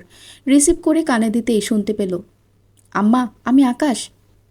জিয়ানা ফোন কেটে দেওয়ার সাথে সাথে আবার কল এলো। আমি আকাশ, নিবিড় ভাইয়ের লোক। আমি আপনার কোন জন্মের আম্মা হই? একবার আপনি ভাবি ডাকার পর আম্মা ডাকতে বলেছিলেন। ফাজলামের মুডে নেই, যা বলবেন ফটাফট বলে ফুটুন। আপনার লোকেশন অনুযায়ী একটা গাড়ি দাঁড় করানো আছে, আমরা কোনো সিগন্যাল দিলেই উঠে পড়বেন সেটাতে। আর ভাই থানার ভেতরেই আছে, আমরা বাইরে। সব set up, all okay, tension not, we are all fine. আপনি আমার 1 বছরের সিনিয়র না হলে রাজনীতির মাঠ থেকে কান ধরে এনে চাপকিয়ে পড়তে বসাতাম। তাহলে আপনি আর ভাই আমাকে দত্তক নেন। খাবার দিতে দিয়েছে? না, কথাই বলে না হালারা। এমন ভাব আর খাবার দিতে দিবে? বলেই জিব্বায় কামড় দিয়ে বলে, সরি ভাবি। গাড়ি রাখার জন্য শুক্রিয়া। বলেই কেটে দিল জিয়ানা। সাইকেল ছাড়া জিয়ানা নিজেকে ইনভ্যালিড রাখে। গাড়িটা রাখার জন্য এখন একটু সত্যিই ভালো লাগছে। যদিও ছেলেটা কথা একটু বেশি বলে, তবুও উপকারী। কিছু মানুষকে বাইরে থেকে সরাসরি ভেতর পড়া যায়। এই আকাশ নামের ছেলেটা তেমন। কোনো চতুরতা কিংবা ধূর্ততা ছাপ চেহারায় নেই। দীর্ঘ রাত শেষে সকাল হয়ে দুপুরও প্রায় শেষ। নিবিড়ের কোনো খোঁজ পাওয়া যায়নি। মক্কু আর আকাশের সাথেও কথা হয়নি মধ্যরাতের পর। তাদের ফোন সুইচ অফ। জিয়ানা জেনের ফ্ল্যাটে এসে গোসল করে থমথমে মুখ করে বসে আছে অনেকক্ষণ। কাল থেকে পেটেও তেমন কিছু পড়েনি। রাব্বি রাতে একটা বাটার বান দিয়েছিল। সারাদিন অভুক্ত থাকার পর অল্প খেয়ে উল্টো বমি হয়েছে জিয়ানার। সকালেও পানি খেয়েছে শুধু। গভীর চিন্তায় মগ্ন সে। জেনি পাশে বসে ভাতের সাথে ডাল আর আলু ভাজি মাখতে মাখতে বলে, আমি চিন্তাও করতে পারিনি তুই এইভাবে নাকে মুখে কারো প্রেমে পড়বি। কাল পর্যন্ত তো লজিক্যাল প্রেম আমার কাছে অদ্ভুত লাগলেও আজ আমি 100% শিওর তুই ইমোশনালি অ্যাটাচ হয়ে গেছিস। নে খা, মুখ চোখের দিকে তাকানো যাচ্ছে না। প্রচণ্ড অনীহা সত্ত্বেও হাঁ করে অল্প ভাত মুখে নেয় জিয়ানা। চিবানোর সময় দাঁত আর চোয়াল যেন লেগে আসছিল। জেনে কি ইশারায় ডালের বাটি দেখায়, মানে আরও ডাল নাও। বেশি ডাল নিলে লোকমা উঠবে কীভাবে? পিউ খাবো, নাও। জেনি হাসে, জিয়ানার নিজস্ব কিছু শব্দ মনে করে। পিউ, ফুটুন, কিচাইন, খিস্তি, ভেটকি লোচন, চ্যাং মাছ, ফটকা, মাইরি, আরও অসংখ্য শব্দ আছে। আম্বু শুনলেই পানিশমেন্ট খেত, তবুও অভ্যাস ছাড়াতে পারত না। জেনে এটা সেটা বলে জিয়ানার উত্তর করে না। যখনই নিবিড় সম্পর্কিত কথা বলে তখন মনোযোগ দিয়ে শোনে এবং উত্তর দেয়। জেনি হাসে মনে মনে। তারপর নিজের অজান্তেই ভালোবাসায় জড়িয়ে গেছে এক রাজনৈতিক লোকের সাথে। মানুষ সবসময় তার বিপরীত বৈশিষ্ট্যের মানুষের প্রেমেই পড়ে এবং সেটা গভীরভাবেই। এটাকে বলে অপোজিট অ্যাট্রাকশন। কোনো ফিলোসফি দিয়ে ব্যাখ্যা করা যায় না এই অ্যাট্রাকশনকে। যিনি এক লোকমা মুখে পুরে জিজ্ঞেস করে, কাল তোকে ওইভাবে মেরেছিল কেন আমি জানি। জিয়ান আর চোখে তাকায় জেনির দিকে, কিন্তু কিছু বলে না। মুখের ভাত দ্রুত চিবুচ্ছে। জেনি আবার বলে, কিছু কি জেনেছিস? আসলে কি নিবিড় পিটিএসডির ভুগছেন? নট শিওর, মেইন পার্টি জানতে পারি নাই। অনেক ধোঁয়াশায় মোড়ানো লোকটা। কি করবি তাহলে? ভেবেছি কাল পরশুর মাঝে নূরবানশন যাব। কিছুদিন থাকবো সেখানে। ওই বাড়ির প্রতিটা ইতিহাস আমার জানতে হবে। রাজনৈতিক জটিলতা, জীবনের জটিলতা, এসবের চেয়ে সংসারের জটিলতা অনেক কঠিন। সেখানে স্বামীর সহযোগিতা ছাড়া টিকে থাকা মুশকিল। তুই একাই কোনো সাপোর্ট ছাড়া সেখানে টিকতে পারবি না। সুখের এই ভেজালটা শেষ হলে যাব। সুখ অবশ্যই প্রোটেক্ট করবে আমাকে। জেনের হাত জিয়ানের মুখের কাছে গিয়ে থেমে যায়। অবাক নেত্রে জিজ্ঞেস করে, তুই নিবিড়ের উপর ডিপেন্ডেবল হয়ে গেছিস জিও? লোকটা তোকে কি করেছে বইন? 2 দিনেই নিজের ঘোল পাল্টিয়ে ফেলেছিস। এমন না যে তোকে খুব ভালোবাসে, বিনিময়ে তোকেও বাসতে হচ্ছে। সাপ দুধ খেয়েও বিষ দেয়, গরু ঘাস খেয়েও দুধ দেয়, কিন্তু মানুষ ভালোবাসা না পেয়েও ভালোবাসা দেয়। সব কিছু বিনিময়ে হতে হবে কেন? আমি না হয় বিনিয়োগ করলাম, হয় দ্বিগুণ ফেরত পাবো, নয় অশ্বডিব্য। এমন সময় জিয়ানার ফোন বাজে। কানে নিয়ে উঠে দাঁড়ালো। জেনির ওড়নায় মুখ মুছে বলে, সুখকে অন্য থানায় নিয়ে যাচ্ছে, আমি বের হলাম, বাই। নিস্তব্ধ রাস্তার চারপাশে ঘন বন জঙ্গল। বড় বড় শালগাছ দাঁড়িয়ে আছে বড্ড গর্বের সহিত। সাভারের ছোট্ট কালিয়াকৈরের এই অংশ পরিকল্পিত বনায়ন করা হয়েছে। তবে এলাকাবাসীর অবৈধভাবে গাছ কাটার জন্য বন অনেকটা হালকা হয়ে গেছে। জিয়ানা ছোট্ট সিএনজি করে ছুটছে সেই রাস্তা ধরে। কাউকে পেল না ফোনে। লাস্ট যে নম্বর থেকে ফোন এসেছে, রনে নাম, সেই ছেলেটাকে জিয়ানা চিনে। তার মারফতে জানতে পারে নিবিড়কে সাভার থানা থেকে কালিয়াকৈরের থানায় নেওয়া হচ্ছে। জিয়ানা সেই ফাঁকা নিরিবিলি রাস্তা ধরে ছুটে চলেছে। মাঝামাঝি এসে ড্রাইভারকে জিয়ানা থামতে বলে, কারণ রাস্তার একপাশে রক্তে ভেজা। জিয়ানা তাড়াহুড়ো করে নামতে গিয়ে পায়ে পা লেগে মুখ উপর করে পড়ে যায়। সেই পড়াকে আমলে না নিয়ে উঠে দাঁড়ালো। ফাঁকা শুনশান রাস্তা এমন রক্তে ভেজা দেখে তার প্রাণ হু হু করে ওঠে। পেছন পেছন আর একটা গাড়ি এসে থামে। সেখান থেকে রনি সহ আরও কয়েকটা ছেলে নেমে আসে। জিয়ানা রনিকে দেখে রাস্তায় ইশারা করে। রনি চোখ নামিয়ে নেয়। জিয়ানা হাঁটু গেড়ে বসে পড়ে সেখানেই। চোখের পর্দা ঘোলা হয়ে আসে জমে থাকা জলে। মাটি থেকে মুখ তুলে আকাশের দিকে তাকায়। কিসের শত্রুতা তার সাথে প্রকৃতির? কার কি ক্ষতি করেছে সে? কেন কাউকে আঁকড়ে ধরলেই তাকে হারিয়ে যেতে হবে? কেন কেউই জিয়ানার নিজের বলে থাকে না? এত কেন অভাগা হয়ে জন্মাতে হলো তাকে? বুকে প্রচণ্ড চাপ অনুভূত হলো। গলার কাছে সেই চাপ কুণ্ডলি পাকিয়ে আটকে যায়। হা করে নিঃশ্বাস নিতে ব্যর্থ হয়। ডান হাত মুষ্টি করে বুকে কিল দেয় পরপর। তবুও ছাড়া যাচ্ছে না নিঃশ্বাস। কি বেঈমান হৃদয় তার! সব সময় নিজেকে ভালোবাসবে বলে বলে শেষমেশ ভালোবাসলো এক ভণ্ড নেতাকে। সে তো প্রথম থেকেই তাকে ফাঁকি দিয়ে আসছে, আজীবনই দিবে। জিয়ানা যখন চুপচাপ রাস্তায় বসে আছে, পেছন থেকে রনি এগিয়ে আসে একটা রুমাল নিয়ে। কিন্তু জিয়ানার কাছাকাছি যেতেই কেউ তাকে সজোরে কিক মেরে ফেলে দেয় রাস্তার সাইডের মাটিতে। কক করে একটা শব্দ বের হলো রনির মুখ দিয়ে। জিয়ানার চোখের জল গাল বেয়ে গলার কাছে টি শার্টে জমা হচ্ছিল। সেই শব্দে পেছনে ফিরে দেখে মেহেদি ইসলাম রিভলভার তাক করে রেখেছে রনির দিকে। জিয়ানা উঠে দাঁড়িয়ে নিষ্প্রিয় দৃষ্টিতে তাকিয়ে দেখে সব। মেহেদি এগিয়ে গিয়ে ফাঁকা একটা গুলি করে বলে, নিজে নিজেই সব বল, না হলে নেক্সট গুলি তোর মগজে করব। রনির সাথে দুই ছেলে দিকবিদিক ভুলে পালিয়ে যায় বনের ভেতর। আর রনি ভয়ে কাঁপতে কাঁপতে বলে, ভাই ভাই, বলতেছি নিবিড় ভাই যেমন ছোট ম্যাডামকে ব্যবহার করছে থানা থেকে বের হয়েছে, হুইপ স্যারও তেমনি নিবিড় ভাইয়ের বউকে হাতিয়ার হিসেবে ব্যবহার করতে চাইছে। তাই আমরা ওনার নির্দেশ মতোই নাটক সাজাইছি। তুই না নিবিড়ের চামচা? বেমানি করা শুরু করছিস কবে থেকে? ভাই, আমার তো জানের ভয় আছে। হুইপ স্যার নিজে ডেকে টাকা না জান অফার দেয়। এখানে আমার আর কি কিছু করার আছে? নিবিড় জানে যে তুই দুমুখ সাপ? রনি মাথা দিয়ে না করে। তারপর মেহেদি রিভলভার দিয়ে ইশারা করে চলে যাওয়ার জন্য। জিয়ানা এতক্ষণ এদের কথার কিছুই বোঝেনি। সিএনজি ড্রাইভার গন্ডগোলের আভাস পেয়ে গাড়ি রেখেই পালিয়েছে। মেহেদি জিয়ানার কাছে এসে ফিচেল হেসে বলে, জামাই ওইখানে গুলশান ক্লাবে হুইপের মেয়ের সাথে পার্টি করে, আর বউ তার জন্য রাস্তায় বসে কান্নাকাটি করছে। আহা, কি সিন! হ্যাঁ। জিয়ানা মেহেদিকে পাত্তা দিল না। এই লোক মুখ খুললেই বাজে কথা বের হয়। একে এড়িয়ে যাওয়াই বুদ্ধিমানের কাজ। তবে রনি আর মেহেদির কথায় তার বুকের ভার কমে এসেছে। নিবিড়ের কিছু হয়নি এটা নিশ্চিত। সিএনজিতে উকি মেরে দেখে ড্রাইভার গায়েব। পেছনের আরও দুইটা গাড়ি। কালো গাড়িটা মেহেদির, আগেও দেখেছে। জিয়ানাকে চুপ থাকতে দেখে মেহেদি রিভলভারটা কোমরে গুছতে গুছতে বলে, কিচ্ছু জানে না মনে হচ্ছে। তুমি এখনো নিবিড়কে চিনো নাই? স্বার্থ ছাড়া এক পা না চলা পাবলিক সে। মামলা হয়নি ওর নামে, সন্দেহের খাতিরে ধরা হয়। আর মামলা দিতেও পারতো না, এমন সিস্টেম করে রেখেছিল সে। জিয়ানা হনহন করে উল্টো ঘুরে হাঁটা শুরু করে। বকওয়াস শুনতে চায় না সে। সব হবে নিবিড়ের নামে উল্টাপাল্টা কথা। এর মাঝে জিয়ানার ফোনে কল আসে, মক্কুর কল। হাঁটা থামিয়ে ফোন রিসিভ করে। জিয়ানা, কোথায় তুমি? ভাইকে ঘণ্টাখানেক আগে ছেড়ে দিয়েছে। উনি গুলশান ক্লাবে একটা কাজে গেছে। সব ঠিকঠাক আছে আপাতত।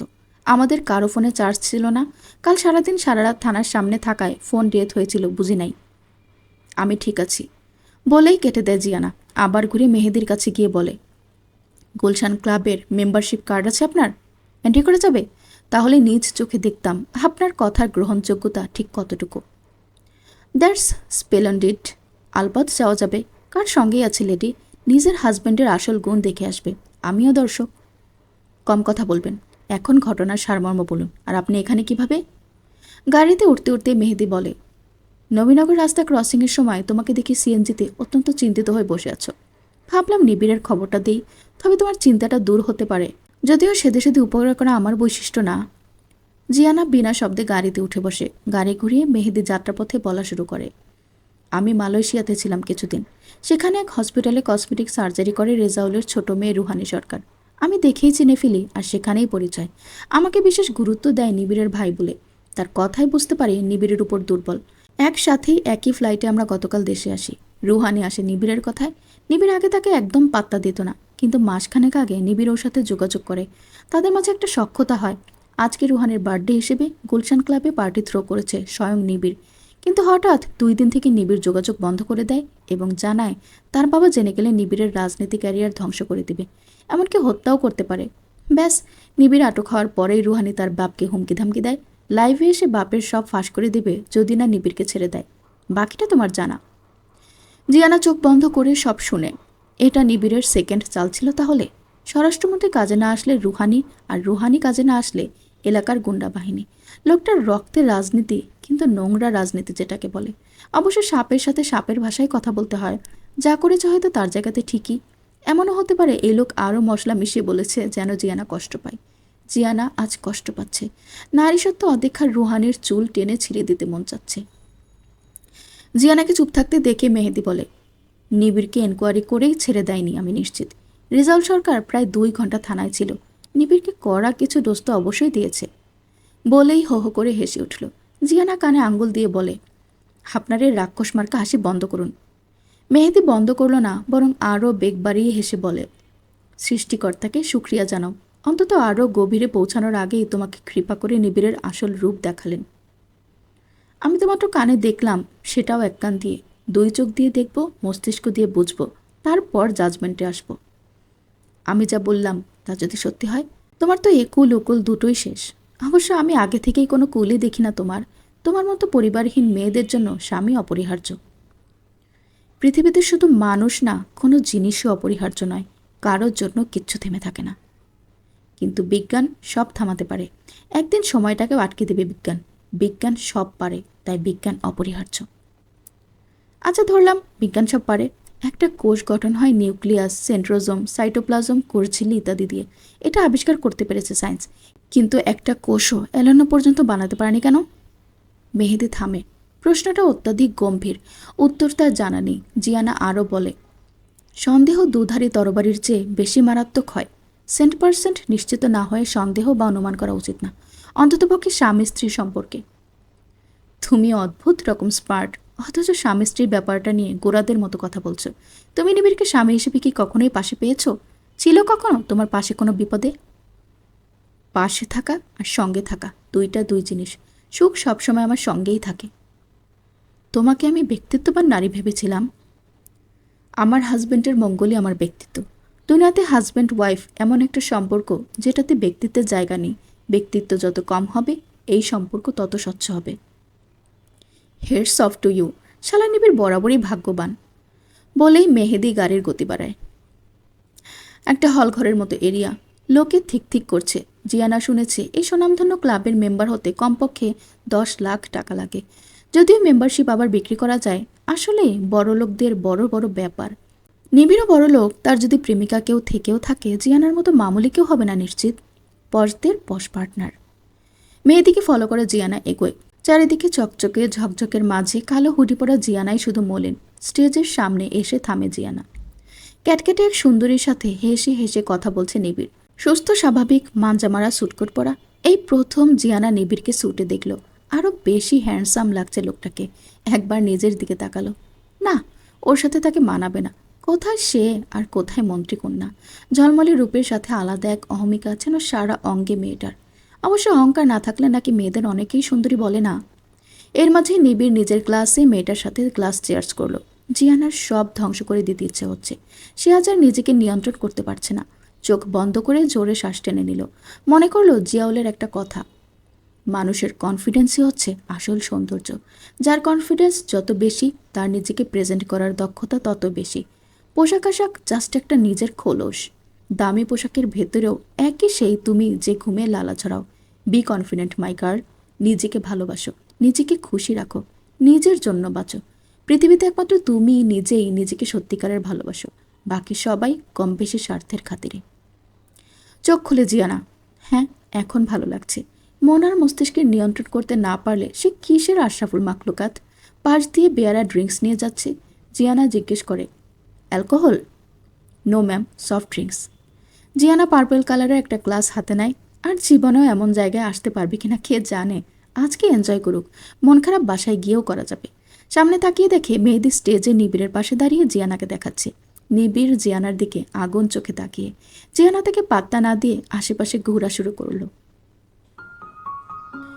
শুনছিলেন আশিক আক্তার সোহাগের লেখা নীতিহীন রাজ গল্প থেকে পর্ব 44, 45, 46 এবং 47। গল্পটি পরবর্তী পর্বগুলো শুনতে চাইলে অবশ্যই এই চ্যানেলটিকে সাবস্ক্রাইব করে আমার সাথেই থাকুন। ধন্যবাদ।